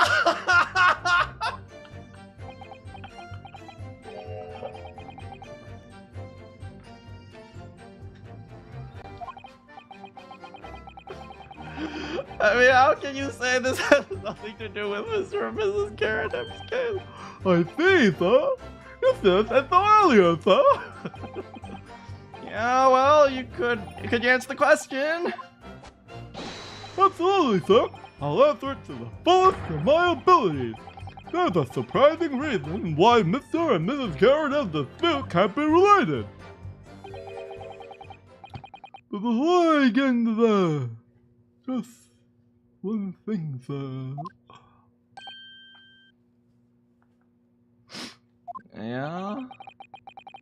I'm very much like you and your countrymen to understand the great British institution of Scotland Yard. So I hope you'll take back some of the tales of us London Bobbies and how we uphold our guiding principles. The Twitter guys, the Twitter freaks wish they had relationships like this. I wasn't planning on going back just yet. I only just arrived here. You see, this was Twitter in like 2000 when everyone was bragging about their happy relationships. Now we're in the 2020s where everyone's bragging about how they're all single and have terrible relationships. Man, the 1870s were before their time.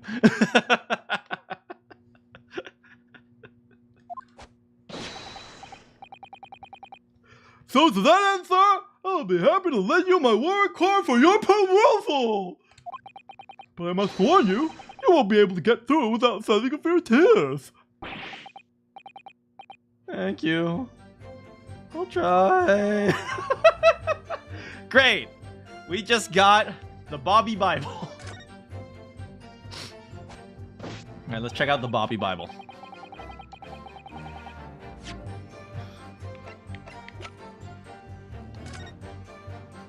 A policeman will strive to preserve the peace.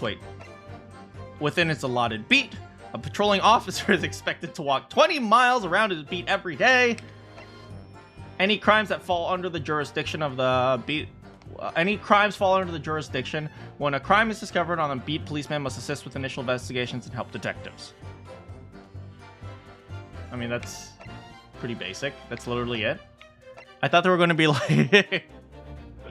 We the people of the United Kingdom, in order to establish a more perfect union, establish justice.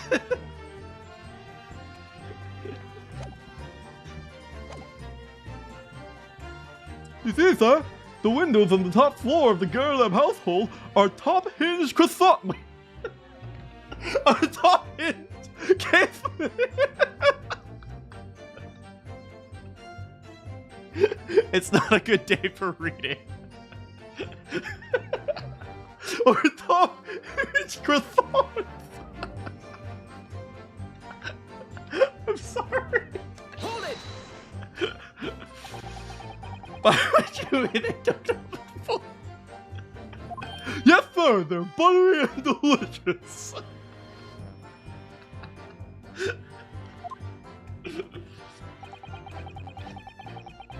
They're just to allow a little bit of air into the house, you see? So they're restricted as to how much air they open. Isn't that because, like, it rains a lot in Britain, so they don't want rain to get into the house, so they open it like that, so it, like, I think, is that the reason?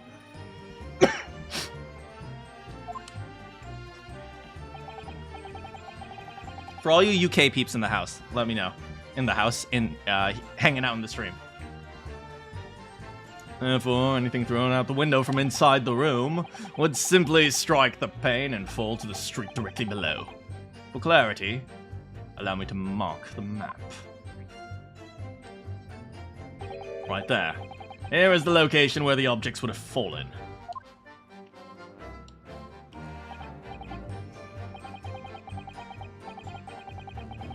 You've seen unhinged behavior where there's presented with images of happy families. It's actually insane. Yeah.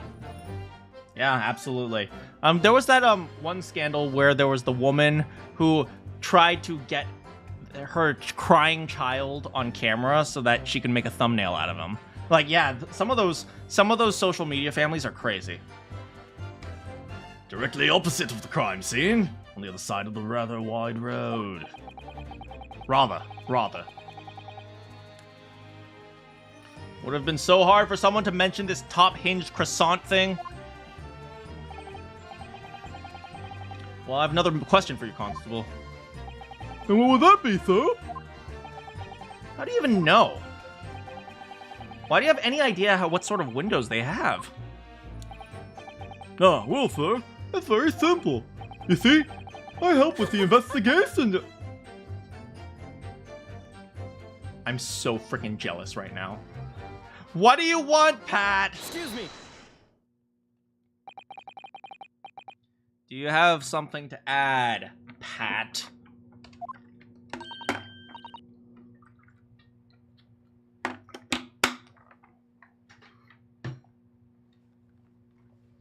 Sorry. You look delighted. Do you like murder? Like most women I know. I can't believe I'm about to disclose this to you guys, but a lot of the friends I have that are girls are either really interested in horror movies or serial killer documentaries. Is this true of women? Is this just true of women in general? So seeing this woman be obsessed with, oh my god, he's a cop and he deals with like criminals and stuff like that. This is actually on brand for the brand of this thing called women. You have heard the stereotype, right? Stereotypes don't come out of nowhere.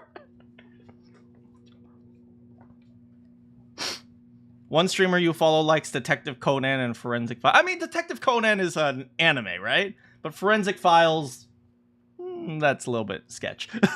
And it tracks. I know, right? Wait, Kiyoma likes horror. What the frick?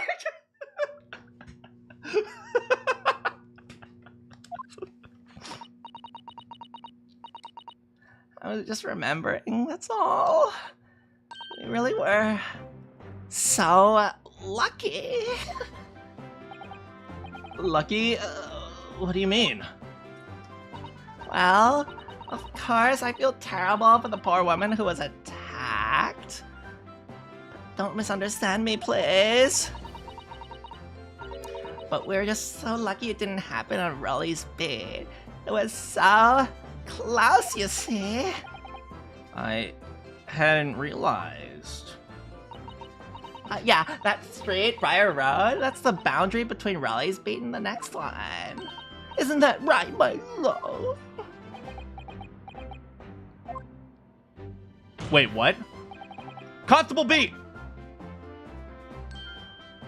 Wait, hold, this is really important. Oh yeah, that's right. Yeah. The very reason I was helping out with interviewing the occupants of the Garabram household yesterday. The house is on my beat, you see. So... That really was cutting it close then. Constable, I wonder if you can clarify something. If the Garrett household is on your beat, does that mean the pavement next to it is as well? Outside Mr. Garabram's house? Yeah, ma'am. The pavement on that side of the road is part of my beat. I see, I was unaware of that. Just think, if the woman had been attacked on the other side of Briar Road, we would have never been able to go for that meal and celebrate our wedding. And We have motive. We got it. We got it. We have the motive as to why the Beats want to move the body to the other side of the road. Oh! Oh!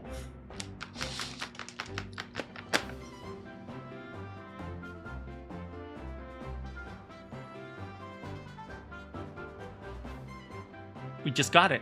We just got it. We have the motive. We now know who we. All we have to do is prove it. But this is what we're looking for.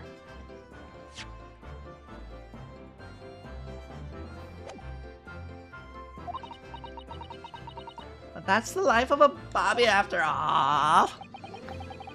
Extraordinary people are bobbies.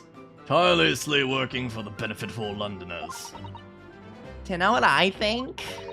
I think it was the good Lord's way of rewarding my Rolly for all his hard work.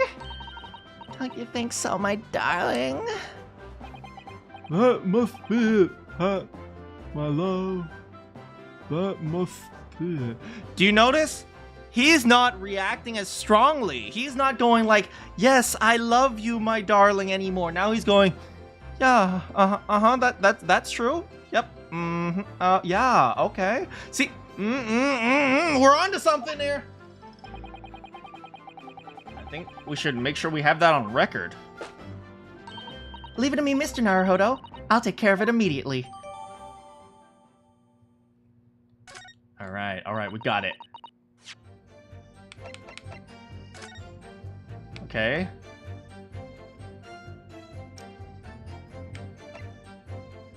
Pavement of Briar Road, east side. Her name was, apart from a single stab wound, assailant was seen running away. Wait, is it in the incident report? Here. Oh, it's at the top. The pavement where the victim was found lies just outside of Constable Beat's border. And now it's my turn, I think. Obviously, if anything had been thrown out the window, we would have seen it. Hold it!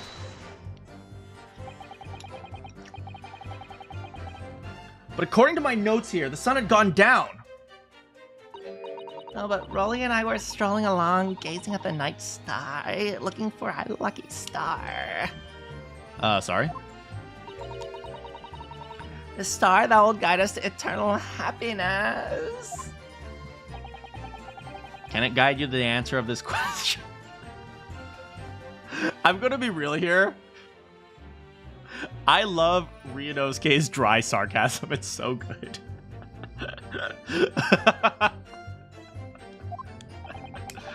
If a flaming book had cut across the sky, it would have lit up like a shooting star. And if I'd seen a shooting star, I would have made a wish upon it. Let Rolly be an inspector, I would have said. 3 times at least.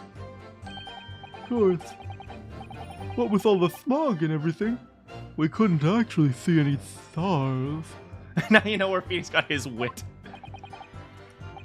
In short, are you trying to say that neither a book nor a knife crossed the sky before you? Yes, sir. That's correct, sir. But sir, the night sky in London is starless, sir. Seems like they're telling the truth. And then we saw the poor woman fall to the ground and we ran straight over her. I did leave the thing to go fetch help, but Rolly was there. Hold it! Oh, was it light pollution? Maybe. Light pollution is actually a reasonable argument. Yeah, you went to fetch a nearby police, but then again, the fire would be very close. Would they not have? I don't know. Is that right? That's right, yeah. If it had been on Rolly's beat, I would have known exactly where I was going, of course. Well, that's because Rolly was right next to me, and I love him. Don't feel bad, my love. You can't be expected to know the location of every police box on every beat. So Rolly told me the way, only I said I got a little lost in the way. She's exactly how I pictured her. She's an idiot. She has no brain. And she just does whatever because I'm in love. She's perfect. Why can't I find a dumb woman like You guys all know my type. Bitchy idiots.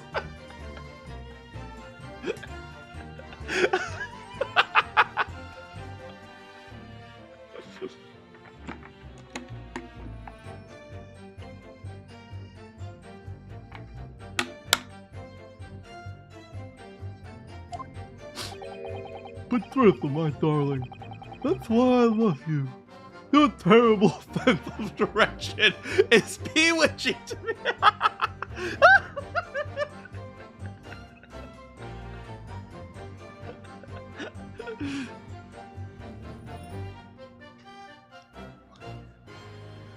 An airhead is perfect for you. Like dissolves light. I never claimed to be smart. Actually, that's not true. I always claim to be smart. Y'all are calling me out and it hurts. Hashtag I am very smart. This is why you like gumshoe. Wait, but I dislike Pookie. I hate Pookie. Oh, Pat. Oh, Rolly. Oh, brother.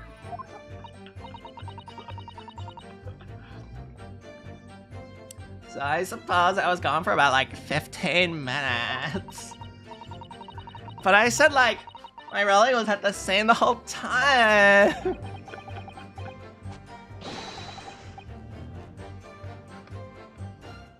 Rolly giving you huge vibe.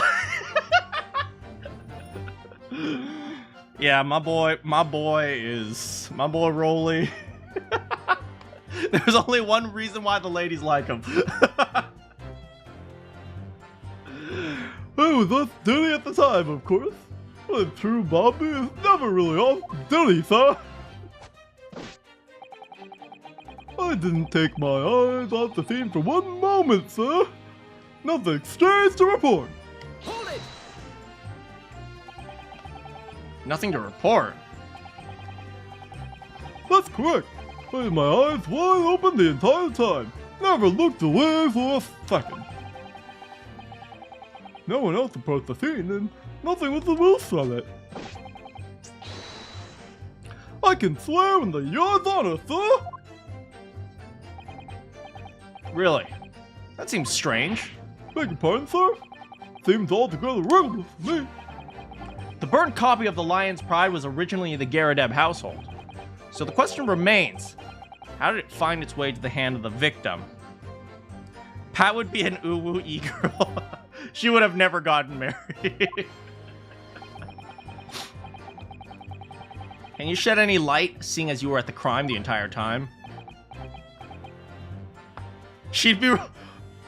Oh, yeah, you're right. You did say Regina's... It kind of does... She might indeed be Regina's ancestor. Frick, Pat, I am so sorry about your great-great-great-granddaughter. Could it be a different copy, sir?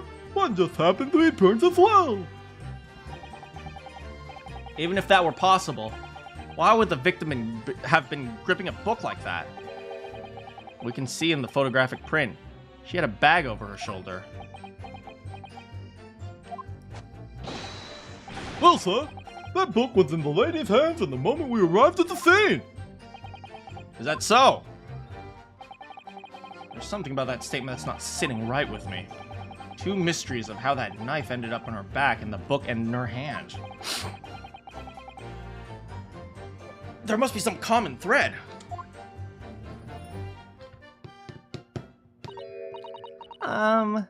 Can I ask you something, Mr. Lawyer, sir? Anything, my darling. Oh, what is it? You're doubting us, aren't you? I can tell.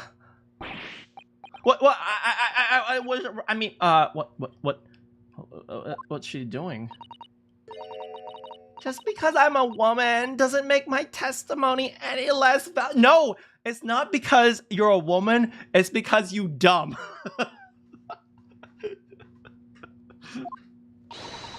You might just see me as the wife of a policeman, but I'm a woman of my word.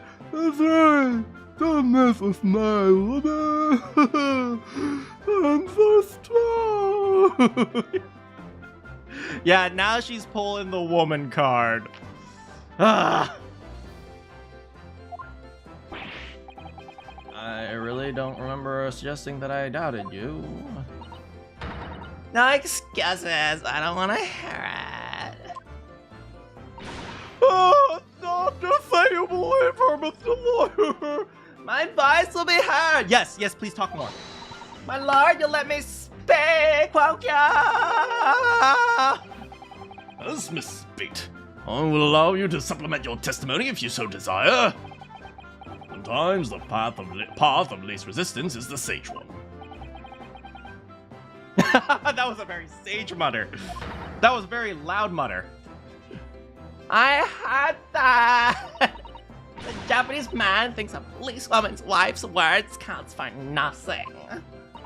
Well, watch out, sir. I might let you get away with something like that, but my Raleigh won't. Patricia, I really don't want to fight him. He has a sword. Yeah, he's gonna beat you up with his bare. Patricia, he has a sword. He could kill me. Yeah, he'll take 20 stabs from you until. Patricia, please stop. Duly noted, Miss B. I humbly ask you to continue. What could she possibly be about to say, I wonder? I know what I saw. My eyes never let me down. My sense of direction is off sometimes, though.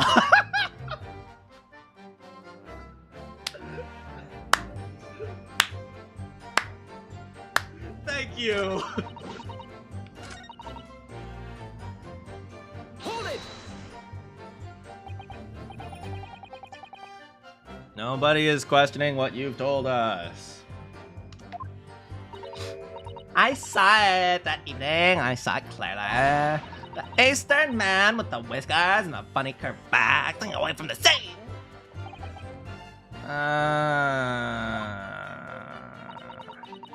And I know what I didn't see as well. I didn't see flaming bucks or knives. Oh, very clear.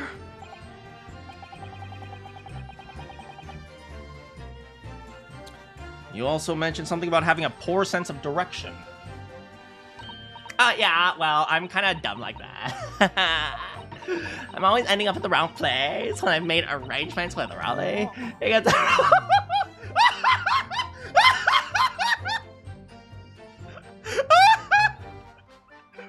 I hate my life, sir. Please save me, sir. I need to get some water. I'll be right back.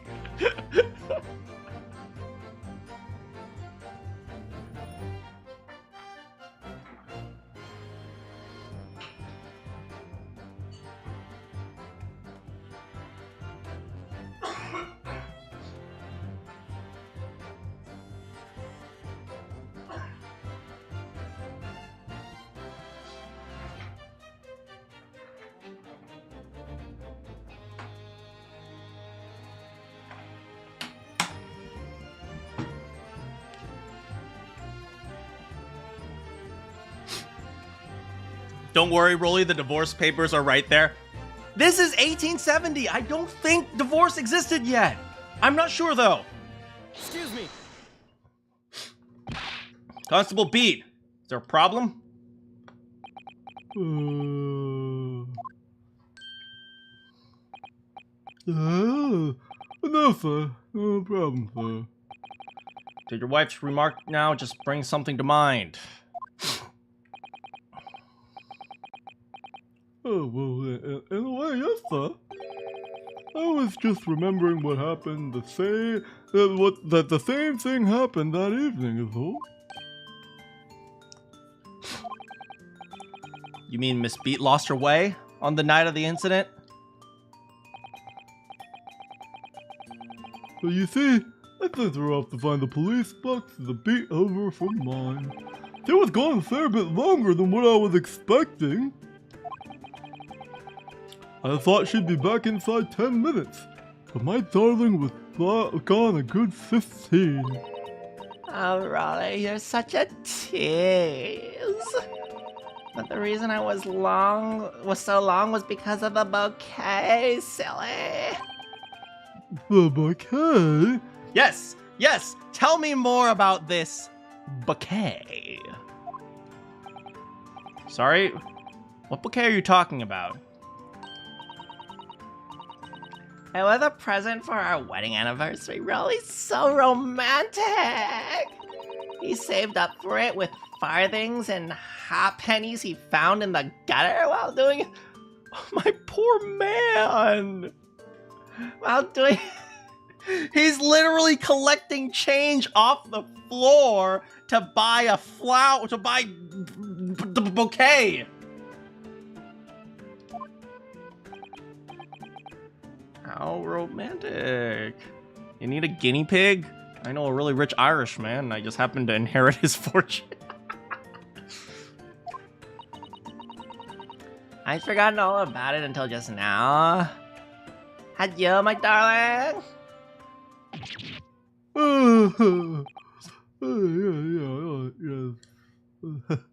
I guess him and Gumshoe aren't so different after all.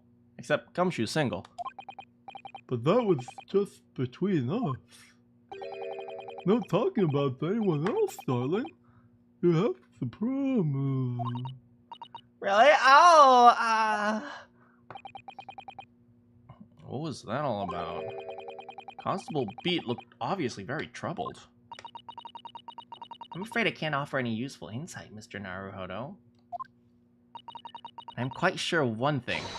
You have to ask Mrs. Beat about the bouquet. Miss Beat, this bouquet you mentioned. I'd like you to add details about it to your testimony. Really? Oh my god, yes, I'd love to! Oh my god, I hate this woman!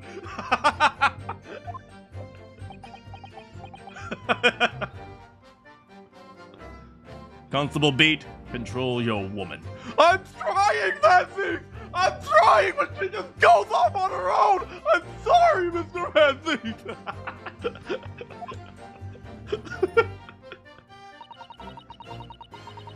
What happened was I got my bouquet and ended up losing my way for a while. Hold it! I can fix her. You mean you dropped your bouquet at the scene of the crime? Yeah, that's right. I was so upset. When we ran over, I saw it was a woman with a knife in her bag, and I was so shocked I dropped the bouquet Rolly gave me. It was in a dark spot where the streetlights weren't casting light, so I didn't notice it at first. And then you went to the police box to report it to the policeman whose beat it was on. And I came back to the scene together with the other constable. That's when I spotted my bouquet again. But the funny thing was, when I went to pick it up, it was nowhere near the victim's body. Oh. In case you need reminding, Miss Beat, the victim is not deceased. Can I take a guess? Miss Beat? Was it on the opposite side of the street? Just a guess. Just a guess. Maybe you dropped it next to the body, and for some reason, it just appeared on the other side of the street. Is that right? Is that right, Miss Beat? I was all flustered for a moment before I heard a voice calling me from the other side of the road. Your husband, presumably. That's right. Silly me. I've gone over to the wrong side of the street. Although I'm going to blame the bouquet that time, I can't think of how it got there. I really can't. So the bouquet somehow moved from one side of the Briar Road to the opposite. Or maybe the bouquet stayed exactly where it was. Curious indeed. Isn't it? But then the worst of all is I forgot to pick up the bouquet again when we left the sand. The beautiful rose Rolly bought me with the change from the gutter he spent so long collecting. My bouquet. Do you perhaps mean this sorry, solitary rose?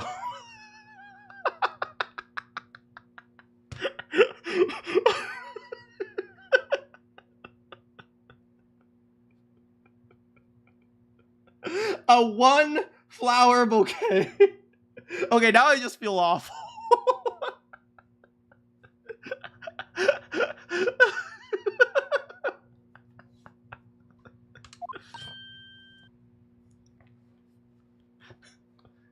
Oh, yeah, that's it. That's the bouquet Rolly bought for me for my anniversary with the old bits of change from the gutter.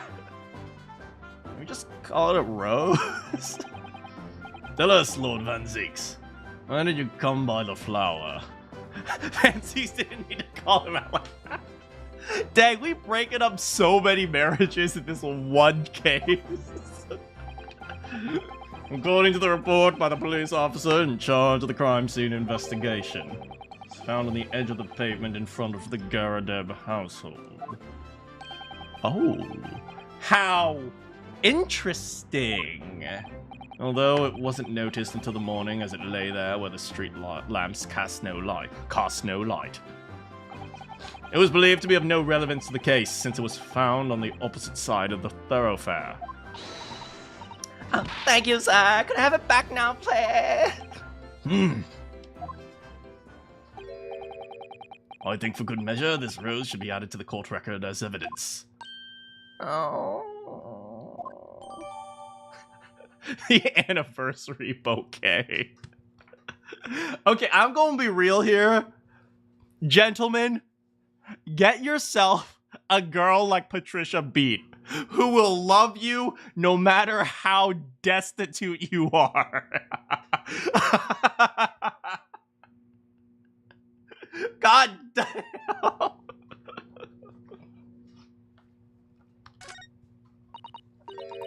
It's a symbol of our love. And make sure she chokes you to death, but with love. Please, I'll buy you another one. Please stop. No. I want it back after the trial. You hear me? I want it back.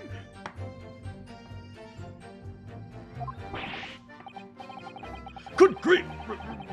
Rest assured that I will do my very best not to forget, Mrs. Beat. I didn't take my eye off. Okay, so what happened was you dropped your bouquet, and I didn't take your eye off the scene for a moment. I think that's what we investigated when she said she went off to go get the stuff. I did leave to go fetch stuff. Okay, let's see what we got so far. Let's investigate the rose.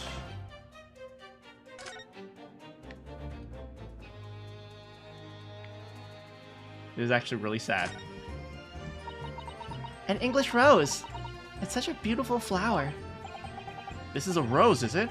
Never seen one before. Do you not take an interest in flowers, Mr. Naruhodo?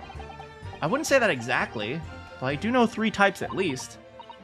Gosh, 3? Yeah, plum blossom, peach blossom, and cherry blossom. Perhaps you should consider branching out. Learning some that aren't fruit tree based. It's very stylish paper the flowers wrapped. It's a newspaper. I understand you can't read English very well, but it's literally just a newspaper. It's It's just an old newspaper, Mr. Naruhodo.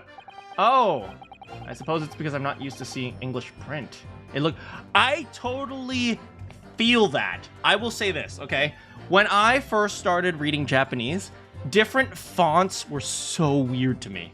It was like if you learned how to read using a textbook in English, and then suddenly you saw Comic Sans, you'd be like, what the frick is going on? I see.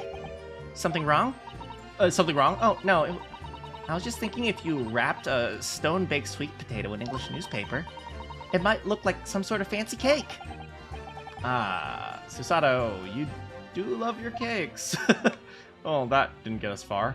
But we did get a few things. Okay.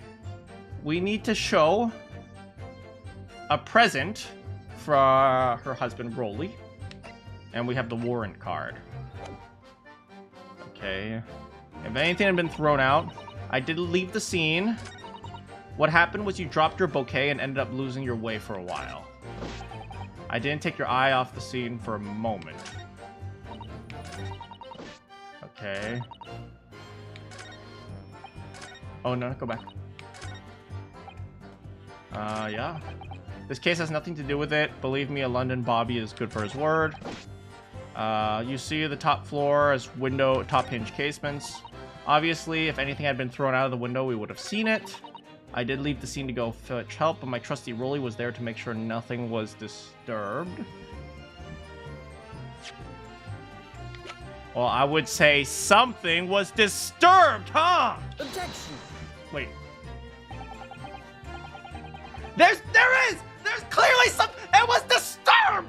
What the... There's clearly something odd here indeed. You're an idiot. You're dumber than Mrs. Beat. I'm dumber than Mrs. Beat. Please don't mind me. It would be significantly easier if you would lower your head.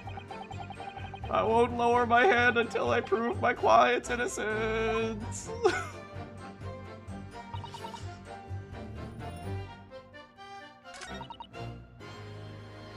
What happened was I dropped the bouquet and ended up losing my way for a while. I didn't take my eye off the crime scene for one moment. Sir, nothing strange to report. Sir, maybe we have to contradict this one, but let me press this one Hold first. it! Nothing to report? That's correct, sir. I had my eyes wide open, never looked away for a second. No one else approached the scene and nothing was removed. Oh, that's it. That's it. Nothing was removed. Really? That seems a little strange. Beg your pardon, sir. Seems regular. Okay, we got it. Okay, we've already seen this. Can you shed light on this? Could be a different copy. Blah, blah, blah, blah, blah, blah, blah, blah, blah, blah. We've already seen this. We've already seen this. Well, sir. What did she say? That book was in the lady's hand, yes. Is that so? Something not sitting right with me. The two mysteries of the knife and the book must be a common thread. Well, Mr. Naruhodo, what do you make of all this? Well, yeah. The whole idea of an invisible attacker has been troubling me all along.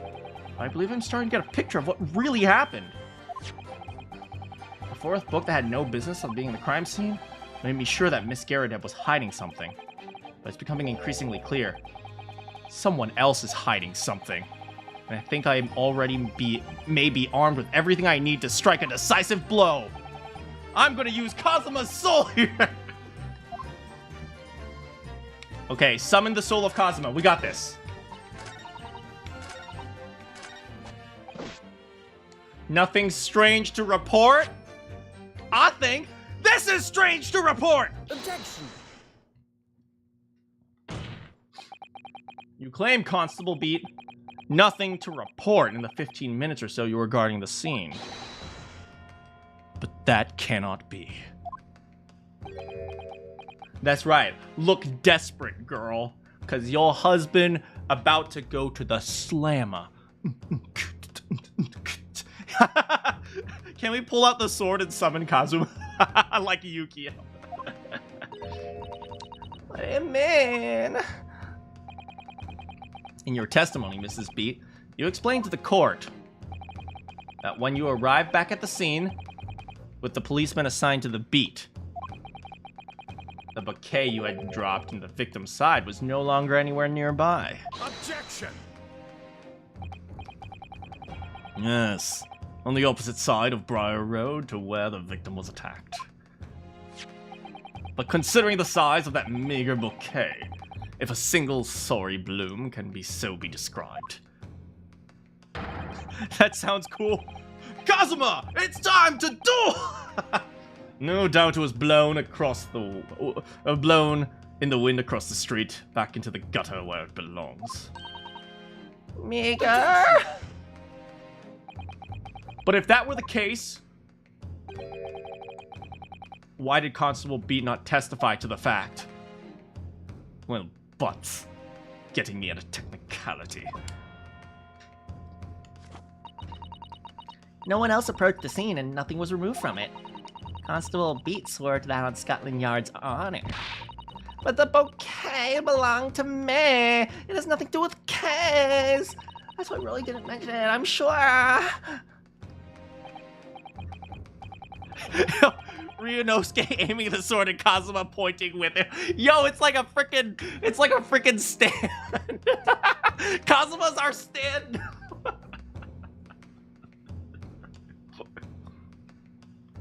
No, because sadly, it's not only your bouquet we're talking about. No, oh my god, right? During this entire verbal exchange, these guys are fighting to the death, but we can't see it because we're not stand users.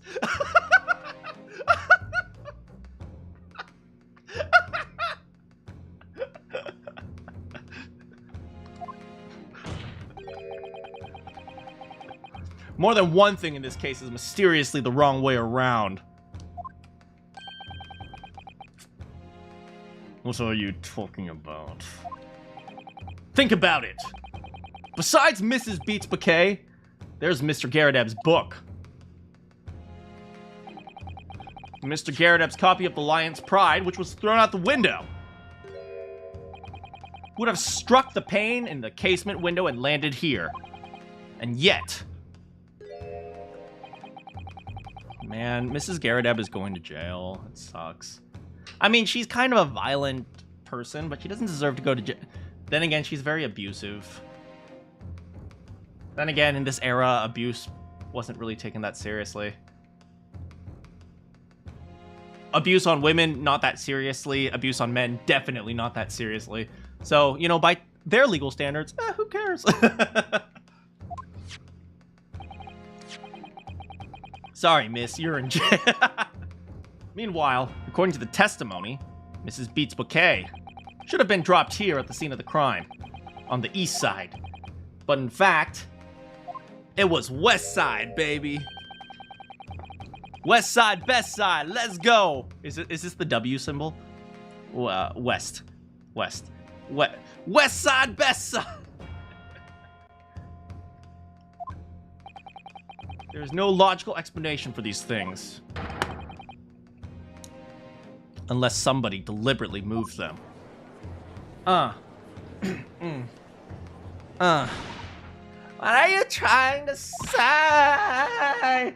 The way you're talking, it sounds like you think my Raleigh's done something wrong. Don't you listen to a word that scrawny lawyer says. Withering on about books and bouquets, why should we care? It's nitpicking, that's what it is. Oh good, Miss Garrett's come around. You might call it nitpicking, Mrs. Garredeb, but isn't that what you do to your plate? Oh, I'm so sorry. They do her so dirty, I couldn't help but add to it. I'm so sorry. I'm so sorry. I'm so sorry.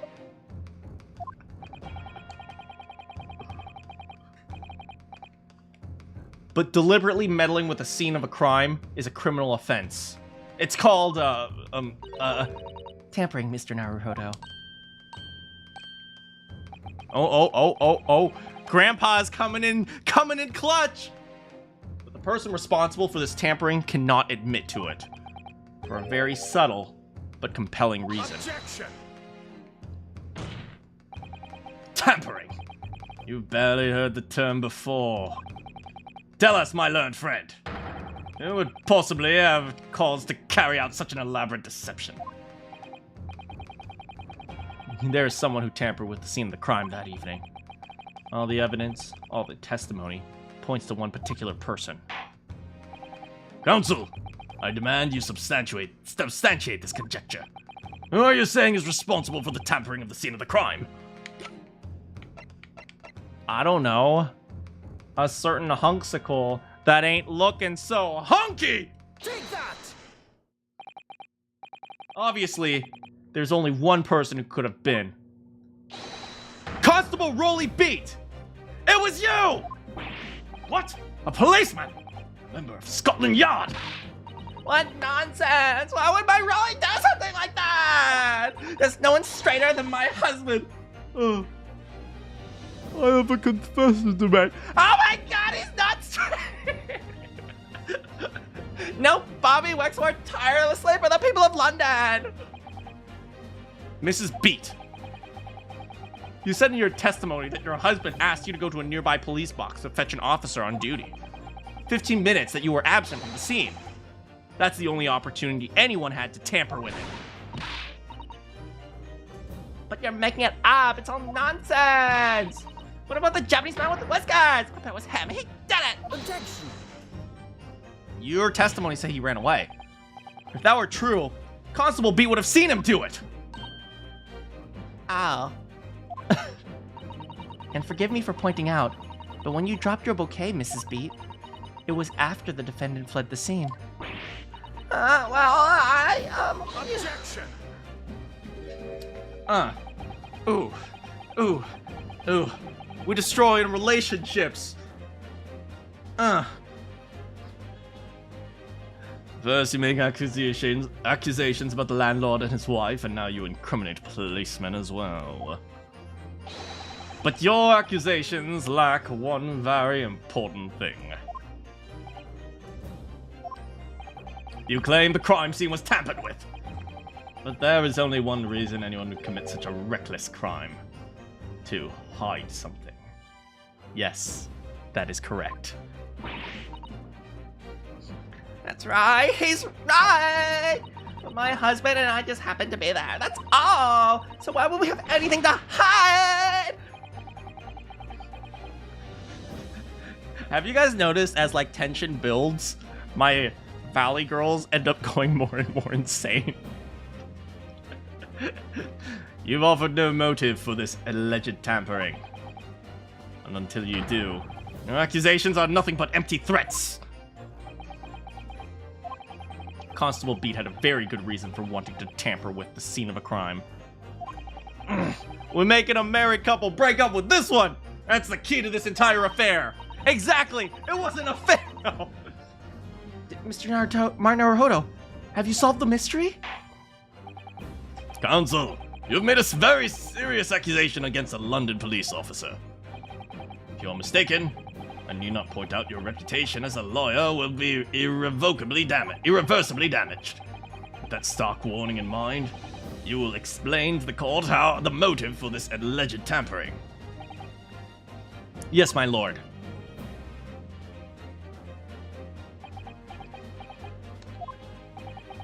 Constable Beat's motive for tampering was to hide where the victim fell.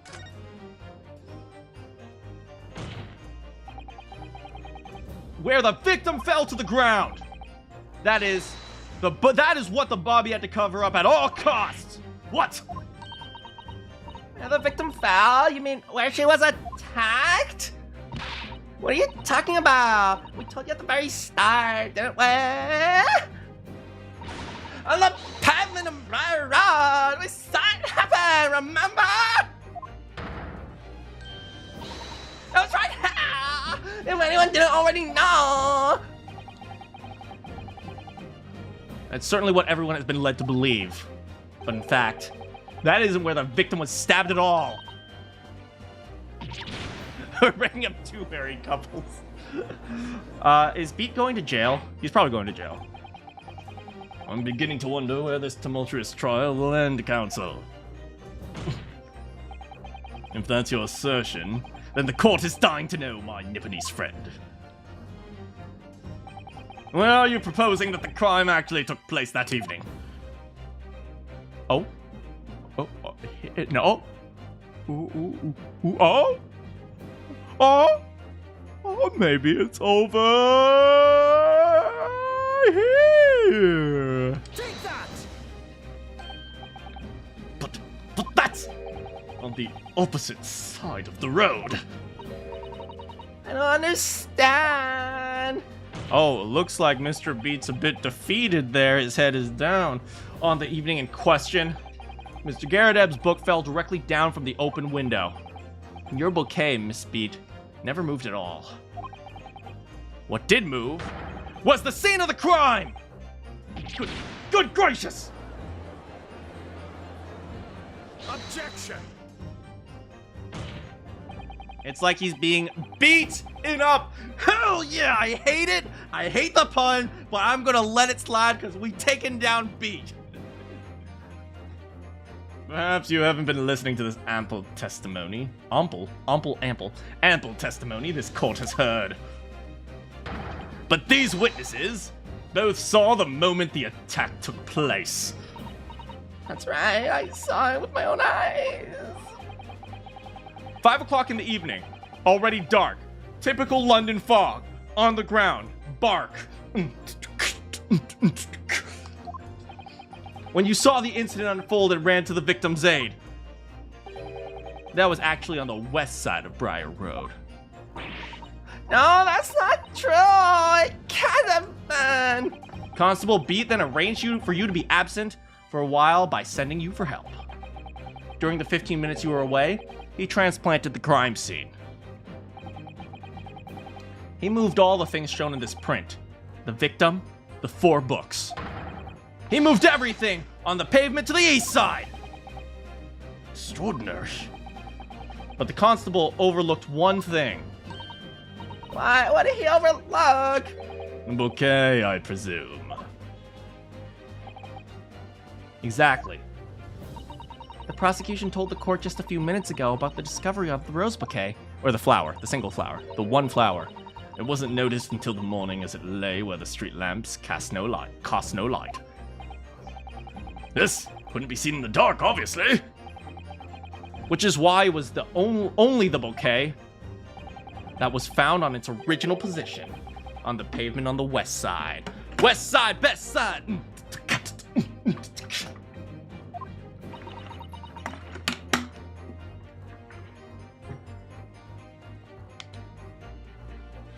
Looking kinda defeated there, huh, Beat?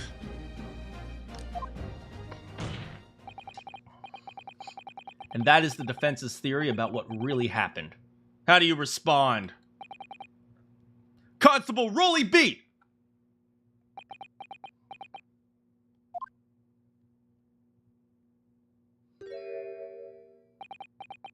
Well, I'm, very sorry. I didn't mean to nod off again, but I haven't slept properly in a month. Did I miss anything important? Oh, Raleigh! Is it true what the liar said is all lies, isn't it?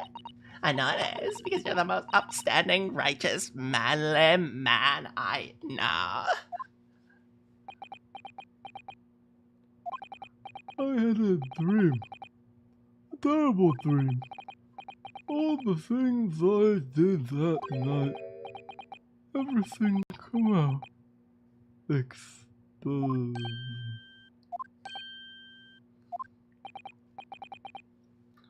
Only it seems it wasn't a dream at all. Good golly!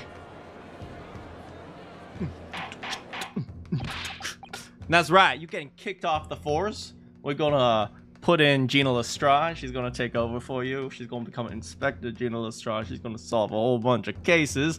And she's gonna become the head of Scotland Yard. I don't remember if Lestrade was superior in the Sherlock Holmes, but whatever.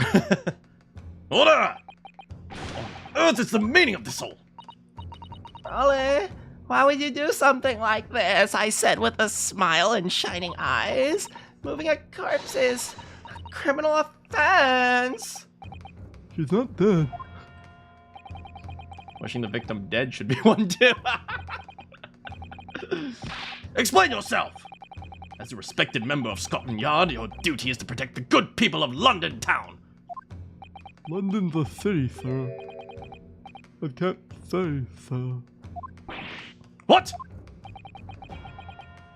I'm ever so sorry about all of this, sir. For damaging the yard's reputation. For everything.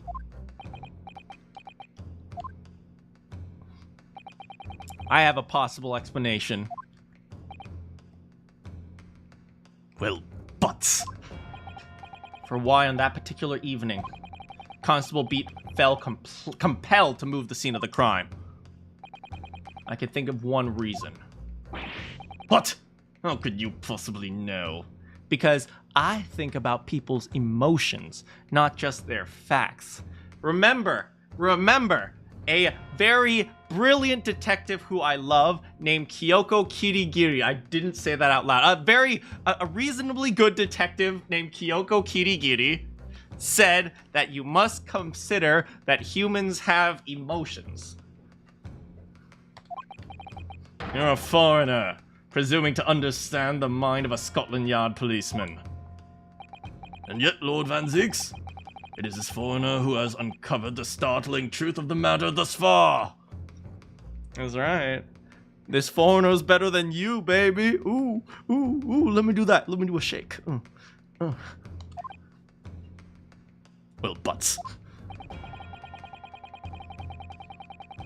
I believe it'd be extremely beneficial for the court.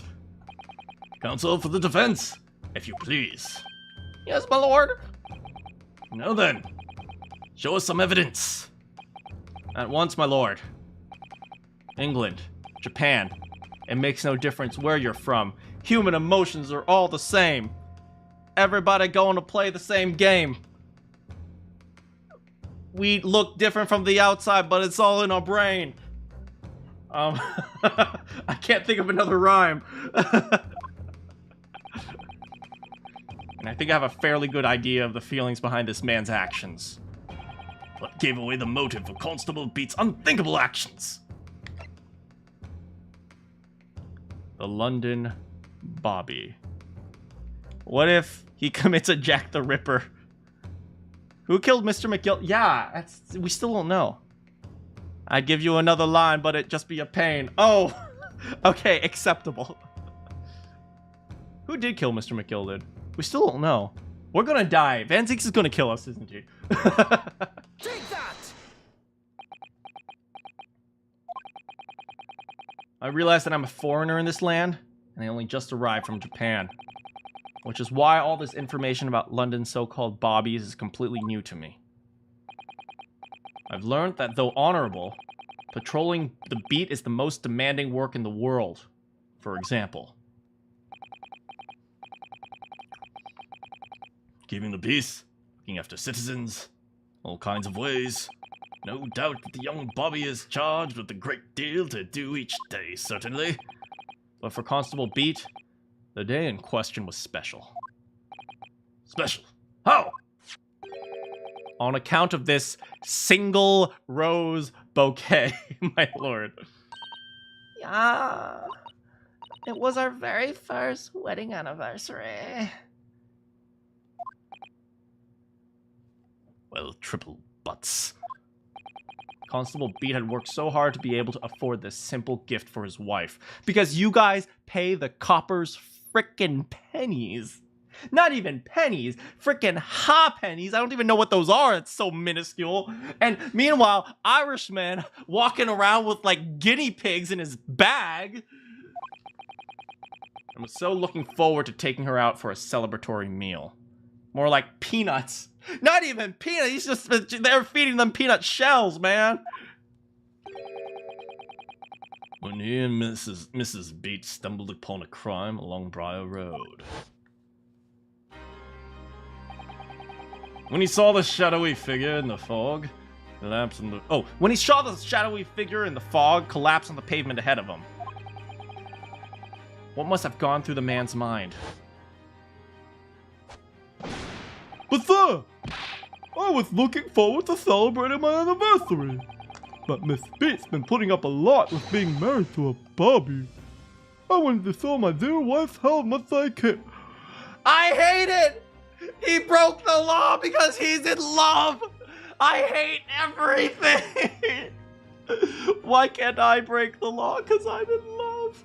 I only break the law because I need $250.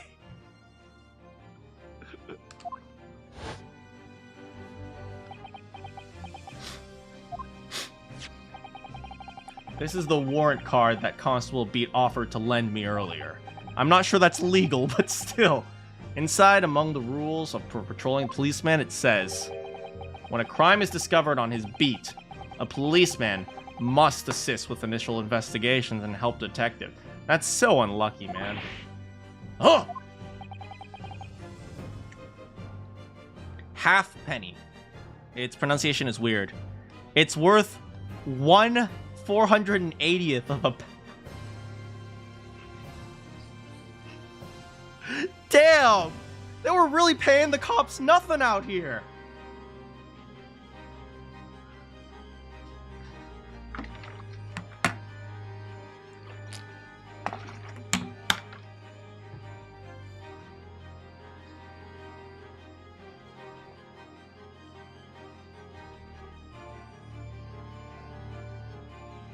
Man, they doing the Bobs dirty. The pigs, the feds. Is that or is that not the reason why you moved the whole scene of the crime?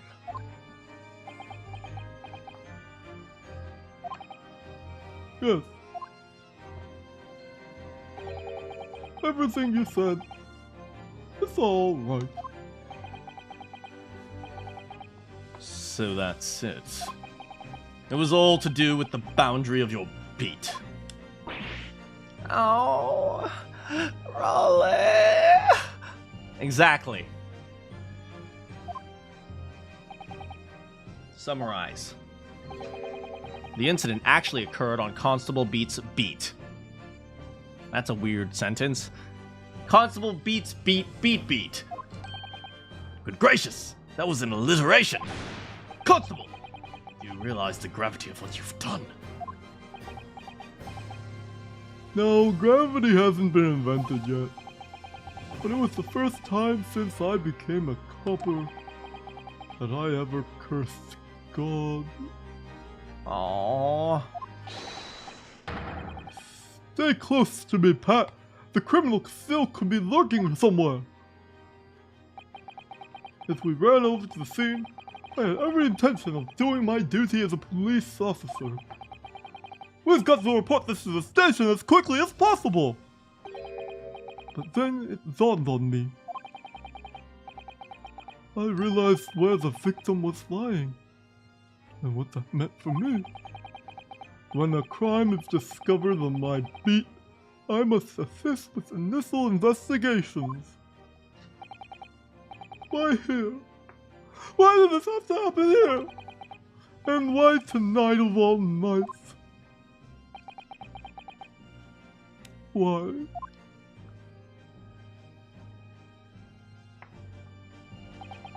It's a copper's job to guard the scene of the crime, so I told Pat she had to go to the nearest police box and fetch who was on duty. And then, when I opened my mouth to speak, it just came out.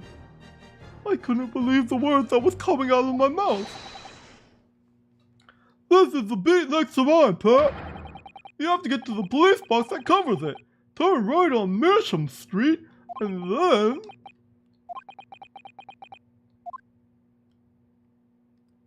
live. Aw, Susato's so moved. I hope one day that's me and Sherlock Holmes. Or Herlock Holmes.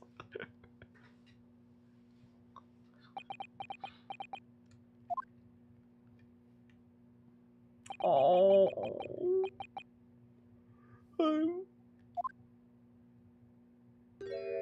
Oh.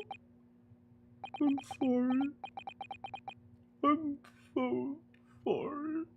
Oh. Now I feel bad. Don't cry. Don't cry. Don't cry. Don't cry. Don't cry, man.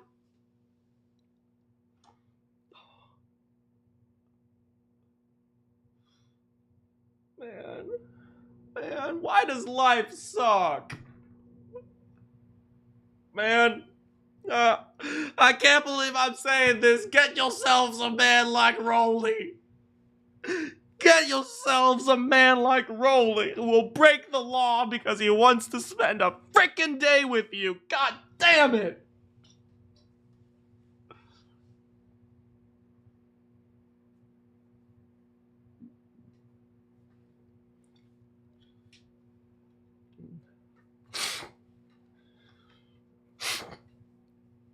But hopefully he doesn't actually break the law.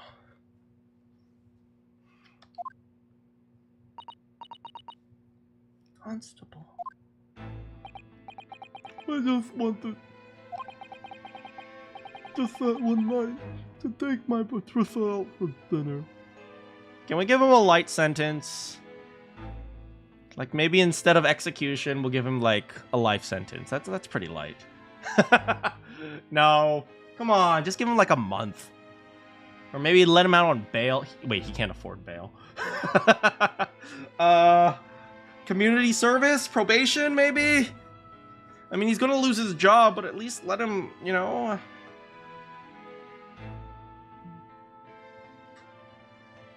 I just wanted to take my Patricia out for dinner.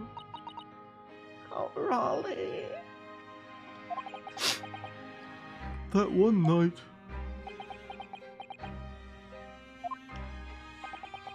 You knew that if the incident was on your beat, your evening of celebration would be ruined. And so you decided to move the entire crime scene outside your jurisdiction. Just across the street, to the east pavement of Briar Road, which falls under the neighboring beat's care. I thought, well, I was sure the victim was dead, you see. Just dragging a living man or a living woman. I'm not dead! Oh, shut up, you're dead! I beg your pardon. Of course he did. Otherwise, my Rolly would have never left the poor woman on the freezing cold pavement. I see your meaning now. But God got me back for my sins, didn't he? That's why I missed the rose I bought for Pat. Oh, Rolly, this was all my fault. I should have never dropped in such a dark place. No, you should have never lied. No. This is nothing to. This is all his fault. Pretty much all his fault. I'm sorry, Rolly.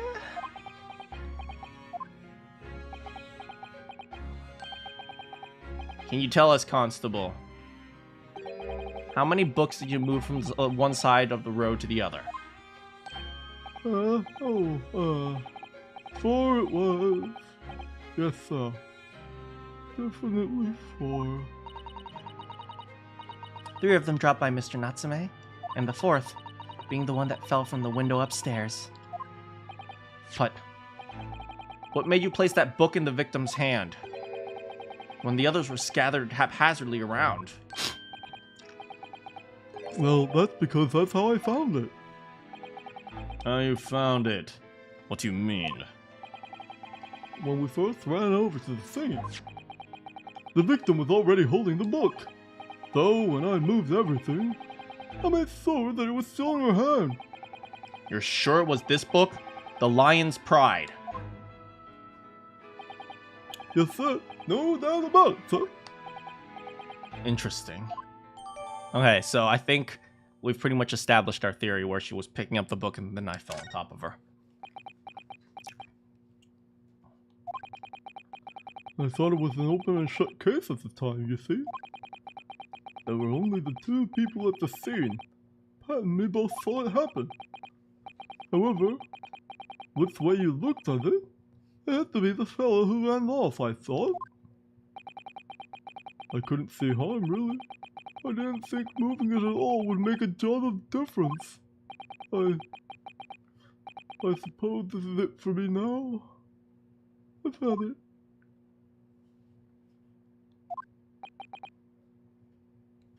Yeah, looks like the prosecution is done. We're gonna cook their ass. My lord, my lord. Yes, Lord Van Zix. I believe that concludes the cross-examination of the witness.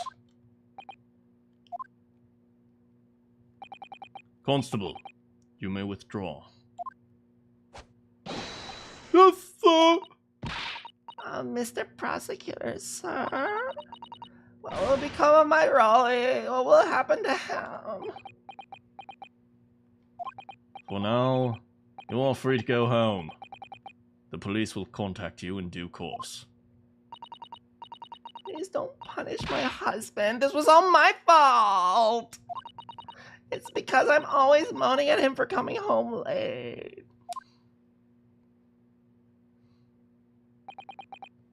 Leave it now, Pat. Let's go home. I'm tired. All right then, my love. One last thing, Constable. Huh? Let this be a lesson to you. In a criminal investigation, every detail matters, however insignificant it may seem to you. Yes, sir. Carve that lesson into your mind. And never again make the mistake of tampering with the scene of a crime. Never again, sir? You mean to say... Leave! Now! This trial is not yet over. Aw, he has a heart! Aw! Van Zix has a heart! Ah! Ah, you a big softy. You're just a big teddy bear, Van Zeeks. Poke the teddy bear. Oh, look at you, Van Zeeks. I would jump over the freaking desk and just give the boy a hug. Oh, you're such a good boy. You have a heart.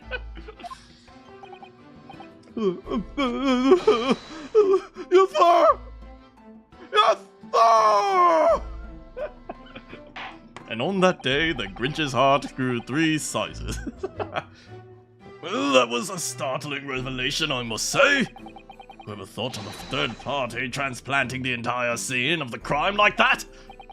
Indeed, my lord. Nevertheless, there are some immutable facts here.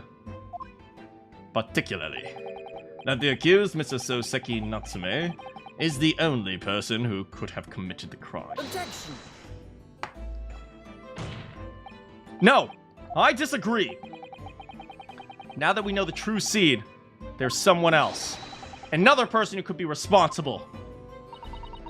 Forgive me for being presumptuous, but I believe the prosecution is probably well aware of that possibility. Lord Van Zeeks, is this true? Very well. Name the person if you will, and further investigation is warranted. The prosecution has no objection to the trial continuing. And then the Grinch died. Get out of here. Take that! The defense would like to request the cross-examination of a new witness, my lord. Once again, My assistant made the same request earlier, in order to finally reveal the truth about this case. It is imperative that we cross-examine juror number 4, Mrs. Joan Garadeb's maid. Me, oh dearie me. Objection!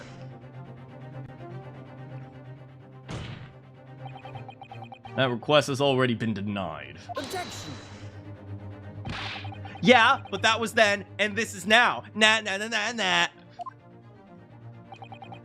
Mrs. Garadeb, answer me this. What do you want now, you little toad? At the time of the incident, you were engaged in a violent argument with your husband. Your owners, your hirers. What do you call your master's husband, Mr. John Garadeb. In the course of the argument, a minor house fire was ignited, and to clear the smoke from the room, your husband opened a window over Briar Road. Well, what of it? You threw this book at your husband when he was cornered with his back against the window. Upon striking the pane of the open top-hinge casement window, the book plummeted, finding its way to what we now know to be the scene of the incident. Yes, and as I said, what of it? During the argument, you were beside yourself with rage. As such, you threw not just books, but anything you could lay your hands on. Oh, someone's shaking. Let me ask you one more time, Mrs. Garadeb. This knife, the one removed from the victim's back. Have you really never laid eyes on it before? The jiggle physics. I don't recall it. Seriously. Ask her to testify. Am I supposed to remember everything I picked up and threw at my husband? And anyway, the man over there, in all the regalia, said the members of the jury needn't testify, didn't he? Conveniently, yes. Objection! No, I have no recollection of saying that at all. Juror number 4. Oh. Make no mistake. You jurors are not special in any way. You are not immune to the judicial process. If you know something about this knife, madam, let the truth come out. But that's just a common or garden knife. It could have come from anywhere. We have several like that at home. If one went missing, how would you expect me to know that? What's that? Are you joking? What are you saying? Please, Mrs. Garrett. Oh. Now you listen to me. I refuse to believe all this nonsense. I couldn't bear the thought that I'd injured someone. Do you hear? I couldn't bear it. The poor woman. So, yes, I want evidence. I want to see hard evidence to see if you're going to insist on this being my fault. You're going to have to prove that I threw the knife, if that's what you think. Come along now. Chop chop. Up up. Do your worst. Mr. Naruhodo? If I had evidence like that, believe me, I would have thrown it at her already! Then take the stand, juror. The prosecution does not object to the defense's request to cross-examine this woman.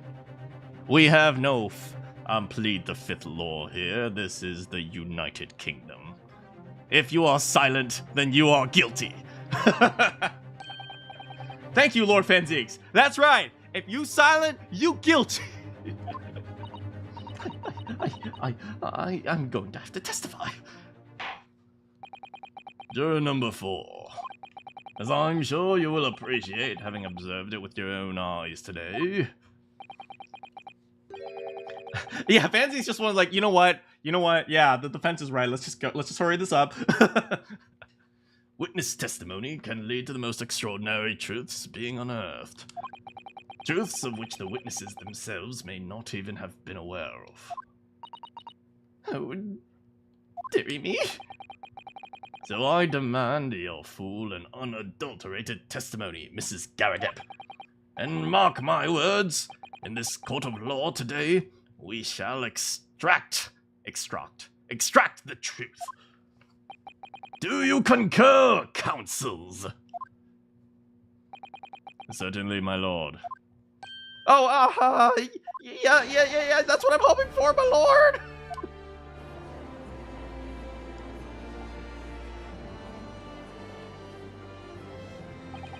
This is such a strange feeling. For the first time since arriving in this country, it actually feels real.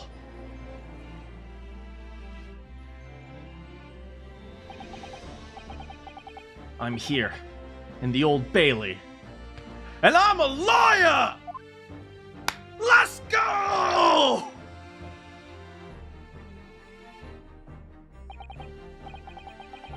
Witness, state your name and occupation. Will the witness state her name and occupation? Will Naruhodo ever become a lawyer? Will Constable Beat ever break up with his wife so Manakyn can marry her? Find out next time.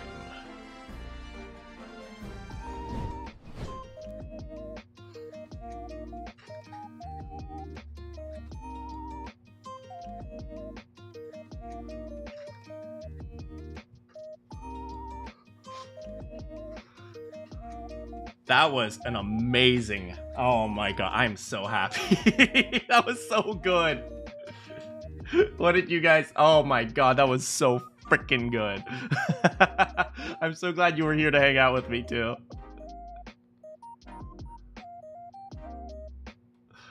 Oh my god.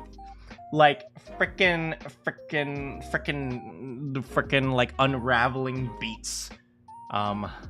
Thingamajiggy. It was so delicious, almost delicious as delicious as Patricia Beat, but it was secondary delicious. It was like, oh, mwah, mwah. Like, oh man, watching him eventually realize, well, crap, everything's falling apart.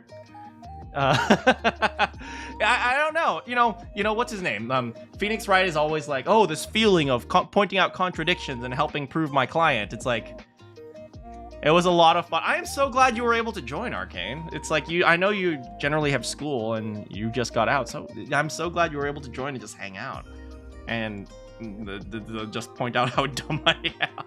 God damn it. Do you listen to the new Eminem track? I did not. Thank you for reminding me. Apparently, Eminem just released a new track, so go listen to Eminem. I would listen with you guys, but at the same time, this stream will get, like, removed or something.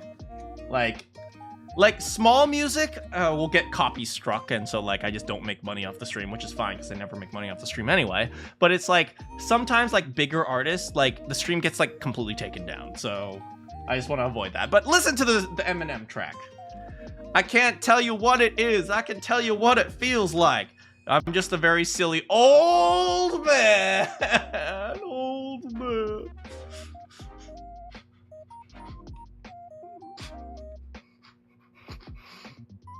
Anyway, let's M&M songs. Let's see, what's a real Slim Shady lyrics without me? I don't know very much of Eminem's music, to be honest. All right. Y'all act like you never seen a white person before. Jaws on the floor like Pam, like Tommy. Just burst down the door and I started whooping her ass worse than before. The first time they were divorced, throwing over her furniture. The return of the, oh wait, no, are you kidding? He didn't just say what I think he did. And Dr. Dre said, nothing, you idiots. Dr. Dre's dead. He's locked in my basement. Haha. Feminist women love Eminem. Chicka, chicka, chicka, slim shit. What the frick is this? Slim Shady, I'm so sick of him. Look at him walking, grabbing his you-know-what, flipping the you-know-who. Yeah, but he's so cute, though. Yeah, I got a couple of screws up in my head loose, but no worse than what's going on in your parents' bedroom. I might get oh my god, you're absolutely right. People have copyrighted people for lyrics. Oh my god, you're absolutely right.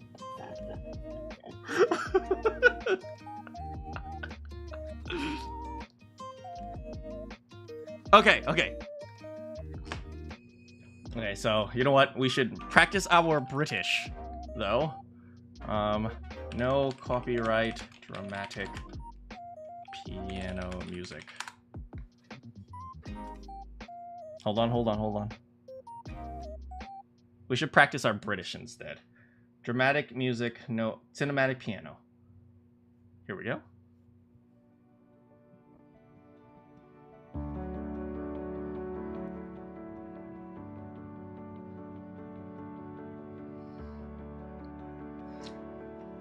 Y'all act like you've never seen a white person before. Jaws all on the floor like Pam. Like Tommy just burst in the door and started whooping her ass worse than before. They first were divorced, throwing her furniture. It's the return of... Oh, wait, no way. You're kidding. He didn't just say what I think he did. And Dr. Dre said, nothing, you idiots. Dr. Dre's dead. He's locked in my basement. Ha ha!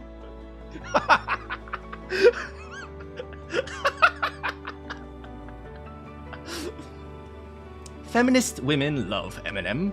Chicka, chicka, chicka. Slim Shady. I'm sick of him. Look at him. Walking around, grabbing his you-know-what. Flipping the you-know-who. Yeah, but he's so cute, though. Yeah, I probably got a couple of screws up in my head loose. But no worse than what's going on in your parents' bedroom. Sometimes I want to get on TV and just let loose, but can't. But it's cool for Tom Green to hump a dead moose. What? My bum's on your lips. My bum's on your lips. And if I'm lucky, you might just give it a little kiss.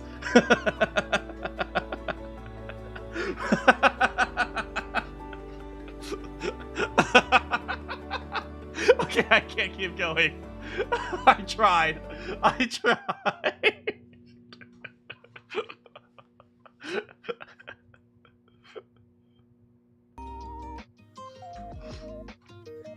Curious what I record on my stream. I don't record my streams. When you do a live stream on YouTube, it automatically records it for you.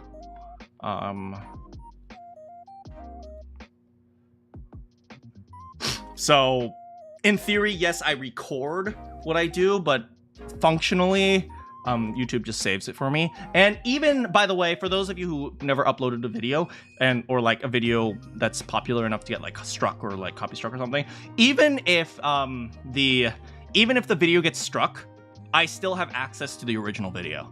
So I can still, you know, edit it or like re-download it and make changes and stuff like that. So in theory, I don't have to worry about recording things, mostly because my hard drive, I don't have enough space to record 3-hour streams every time. But yeah, have I considered playing? I think I played Baldur's Gate way back. Maybe we should try it again. I played Baldur's Gate a little bit back, you know, at the... I'm pretty sure it was Arcane Bolt. I think it was you who joined the stream when I was murdering everyone because they accidentally caught me stealing something. I'm pretty sure. But I would love to do a legitimate Baldur's Gate stream. Like, I haven't really completed Baldur's Gate. I kind of played it like half-heartedly because I've also played Divinity Original Sin half-heartedly, and I really liked that. But I never played it really seriously to like actually follow the story. I just like D&D, so I was just going around doing stupid crap. And I really like the what is it? These kind of like classic RPGs, and I wish we had more of them. You know, things like we played through Disco Elysium together, right? And that wasn't like the most popular stream. In fact, it was far from my most popular stream, but it was one of my favorites because we got to be this stupid detective who was an idiot and tried stupid stuff and eventually solved the case. And the case was, and the solution to the case was a magical giant insect. But besides the point. But I really liked those types of top-down games, which is why I would love to play Baldur's Gate if it got more attention on my channel. Maybe I should try it again. I created the stupid Bard Dwarf.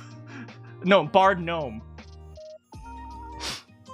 But at the very least, one of the games that we're pretty much guaranteed to play at some point is called, frickin' Paper Mario: The Thousand Year Door, because that got 75% out of the votes.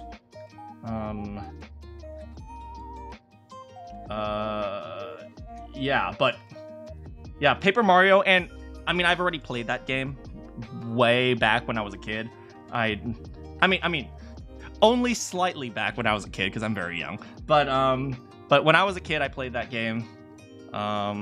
Also, you know what? But besides the point, actually, I'm just going back to Arcane's Bolt's thing of, have you ever played Baldur's Gate at some point? I'm assuming you're asking that because I sound like a Starion. People tell me my posh British accent is a pretty good voice match of a Starion.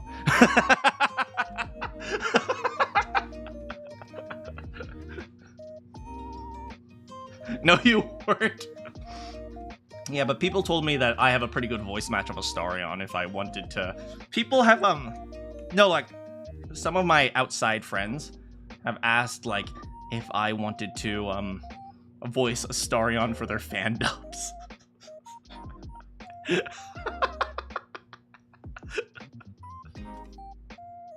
Oh, well, darling, I am so upset by you and whatever. But just the word, darling. Oh, darling. I totally should. Oh, God.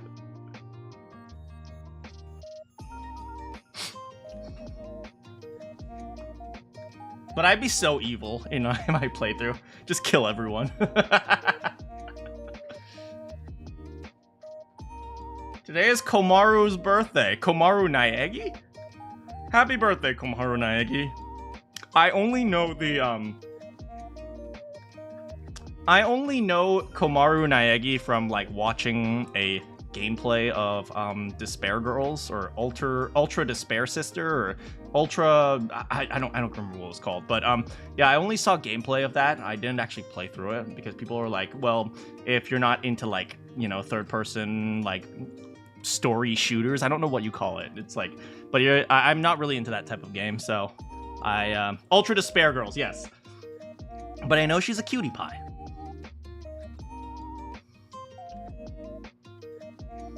Ultra Despair Girls. I've heard that it's very dark. You know, I mean, not heard. I've also watched the gameplay. But yeah, Ultra Despair Girls is way darker than that original Danganronpa series.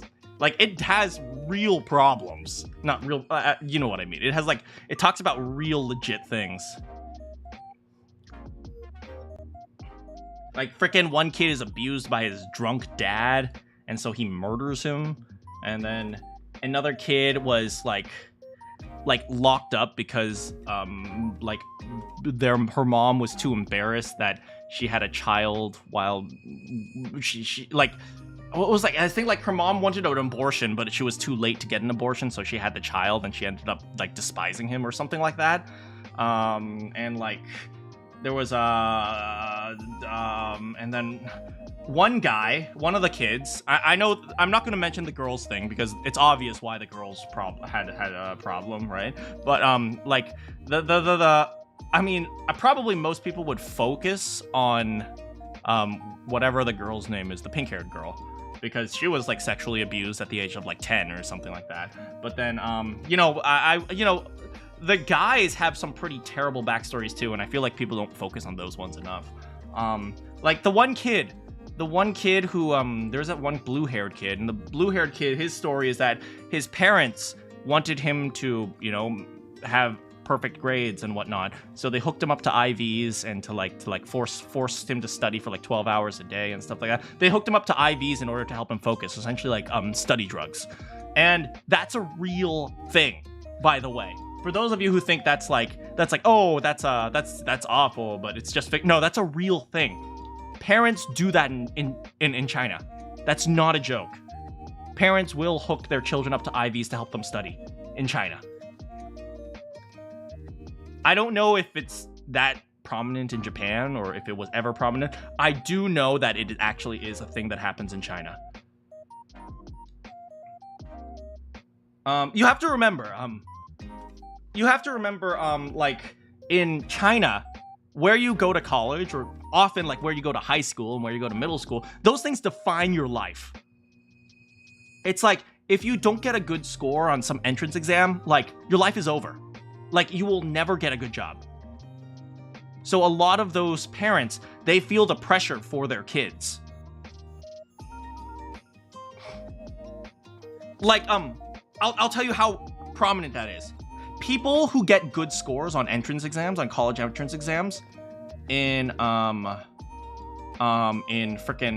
China, people who get good scores on entrance exams, they get press conferences. They get press conferences to the same level of like NBA stars here in the United States. Yeah, and Monica is just a little monster. I mean, you can't. I can't feel particularly bad for her, to be honest. I guess she wasn't neglected, I guess, but you know, I don't know. Out of all the kids, she probably has the least problems. Like an athlete signing to a big college. Yes, exactly. That's exactly what it's like, Arcane. Like the way we treat like NCAA, we as in Americans. I know some of you guys aren't Americans, so I apologize for that. But the way we treat like athletes signing to colleges, there they treat like, you know, they're the people who get the top scores, like on their equivalent of SAT. They get like press conferences, like there's a big deal about which college they're going to, and then, you know, every parent wants them to be like that, and so the pressure is massive. It's like child abuse isn't really enforced, or you know what I mean, in China, right? Lots of kids, they get beaten up if they don't get a good score. Although I will say, I think child abuse is a little bit too enforced in the United States. But that's a topic for a different time. Hear that, guys? I want your parents to beat your... No, that's not what I mean. But yeah, the top recruits have a lot of pressure to succeed. I like the friendship between Toko and Komaru. It is pretty wholesome. Their friendship's pretty wholesome. The top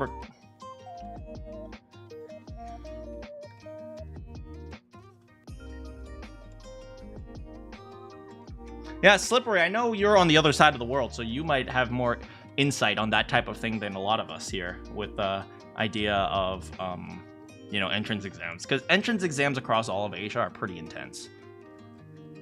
Like, I remember how awful taking the SATs were, and then I saw, like, some of the entrance exams of my friends in Japan. I was like, well, at least I'm not taking those. Because, literally, like, the SATs in, here is like Algebra 1. It's like 3 plus x is equal to 7, solve for x.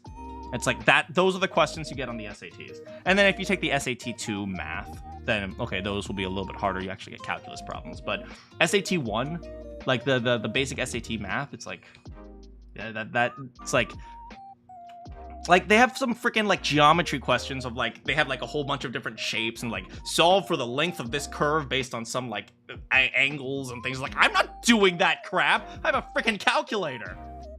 India is also insane. I mean, I think India, here's a fun fact for you guys. India, I think, has the highest income in the United States, or Indian immigrants from India, and first generation Indian immigrants. So the people who are directly under the people who immigrate, they actually have like the highest like salary out of all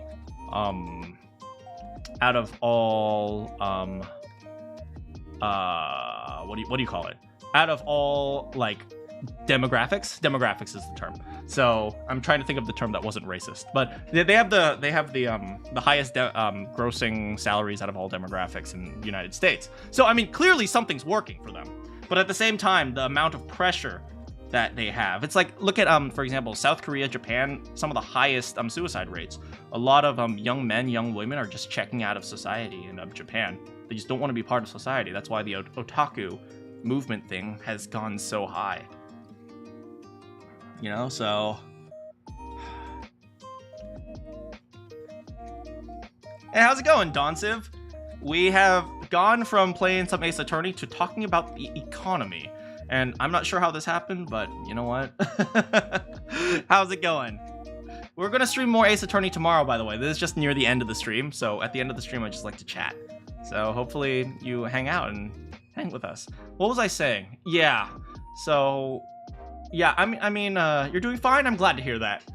Yeah, what was I saying? Right. So a lot of these, you know, these kids, they feel huge amounts of pressure. And I mean, I can't really, well, I mean, I can blame the parents, but I also can't, because the parents also realize that the value of a worker has gone way down. So to succeed, to succeed as in like survive with like, let's say a family of 2 kids and a wife, right?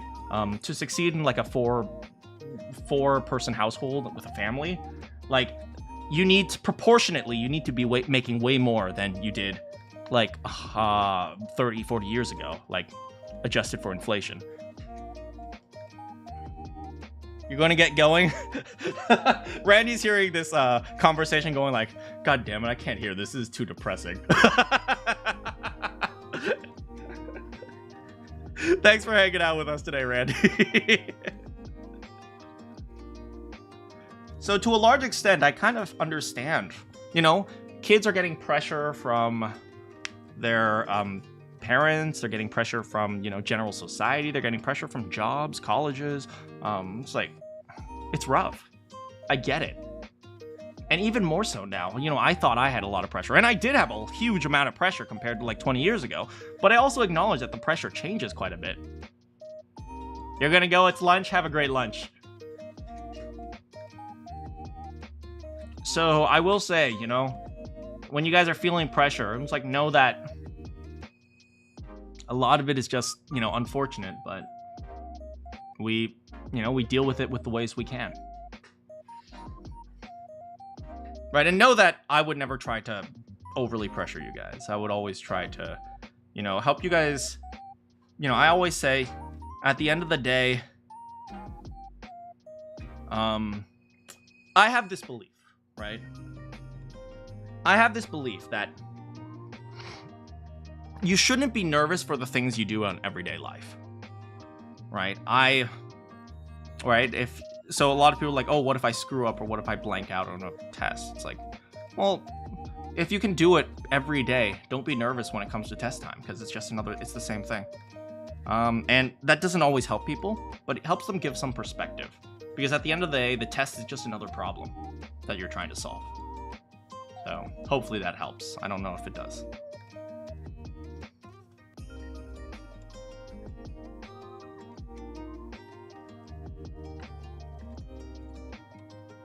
But yeah, it's getting pretty late over here as well.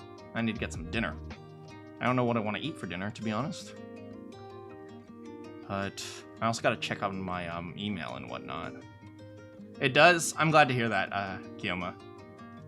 You know, at the end of the day, I always say, you know, like when you force yourself to, you know, understand things prospectively, like based on your entire life, it's a lot easier to understand. Like, you know, near the end of my volleyball career, when I went into a match, I would not be nervous because I would say, like, you know, I'm just playing another volleyball game. And that just takes a habit. It's just a habit of getting used to it.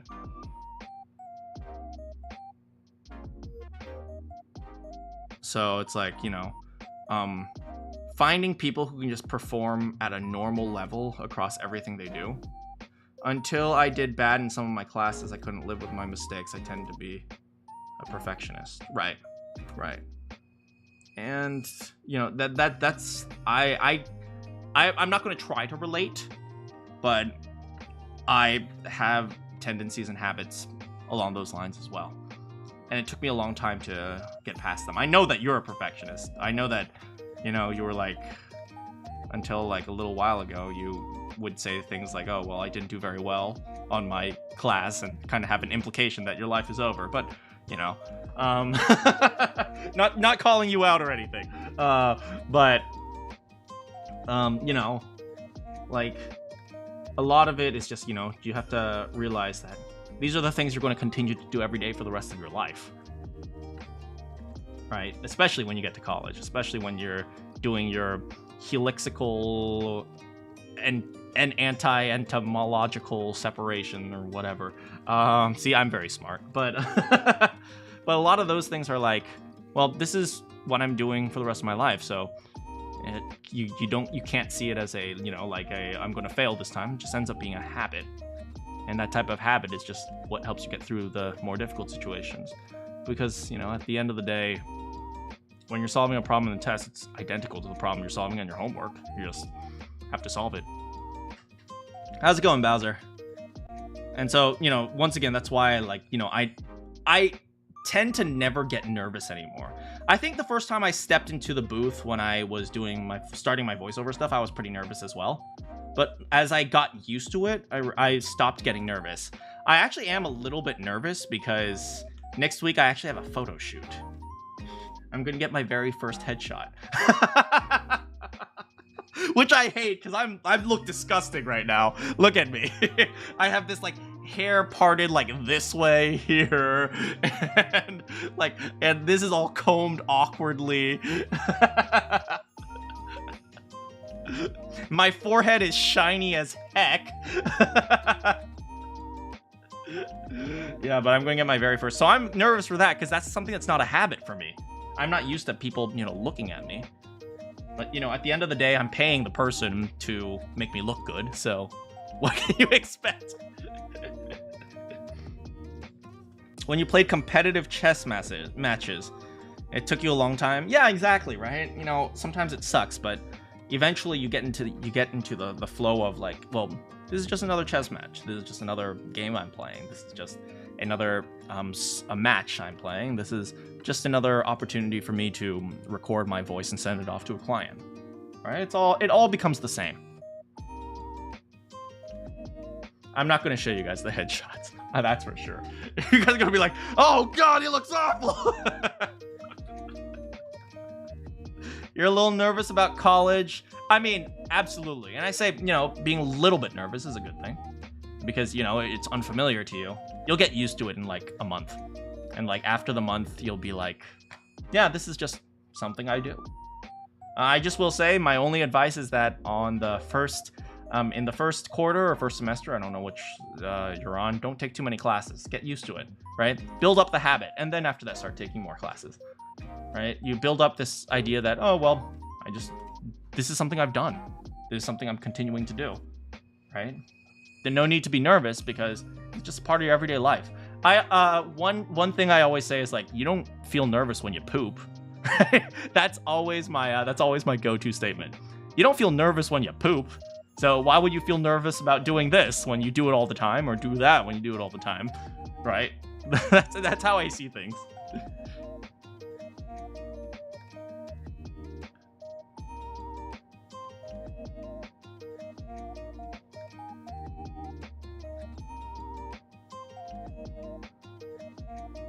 Right, and that statement, actually, you don't feel nervous when you poop, that has helped me a lot. You don't even understand how much that's helped me in my life.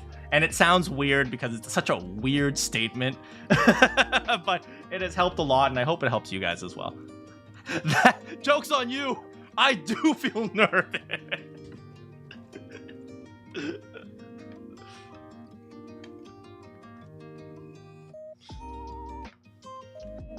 First semester is also a great chance to learn about different clubs. Oh yeah, absolutely. See if there's a club you enjoy. I actually didn't do clubs in, well, not true. I did like honor societies, which is like mostly just academic stuff. So I don't really consider it a club. No, not true. I did, I was part of IEEE. International something electrical engineering something. International Electrical Engineering Excellence? I don't know. And that was more of a international something of electrical engine. I don't know. Yeah, but when I did that, you know, it was mostly like electronics tinkering and stuff like that. And I was the annoying person who would always show up and just like bother people. I was a bit too social as an engineer. You know, hate to say it, a lot of engineers, they aren't really charismatic, go out and get it people. So I would say like, hey guys, you want to get lunch? And they're like, okay, yeah, sure. Or at the very least, I was very excitable, and those people were very like, leave me in my own bubble. I'm not saying that's a bad thing or anything. It's just, that's just how they are. Which is kind of how sometimes I feel like even though I'm an engineer, maybe voice acting is actually better for me.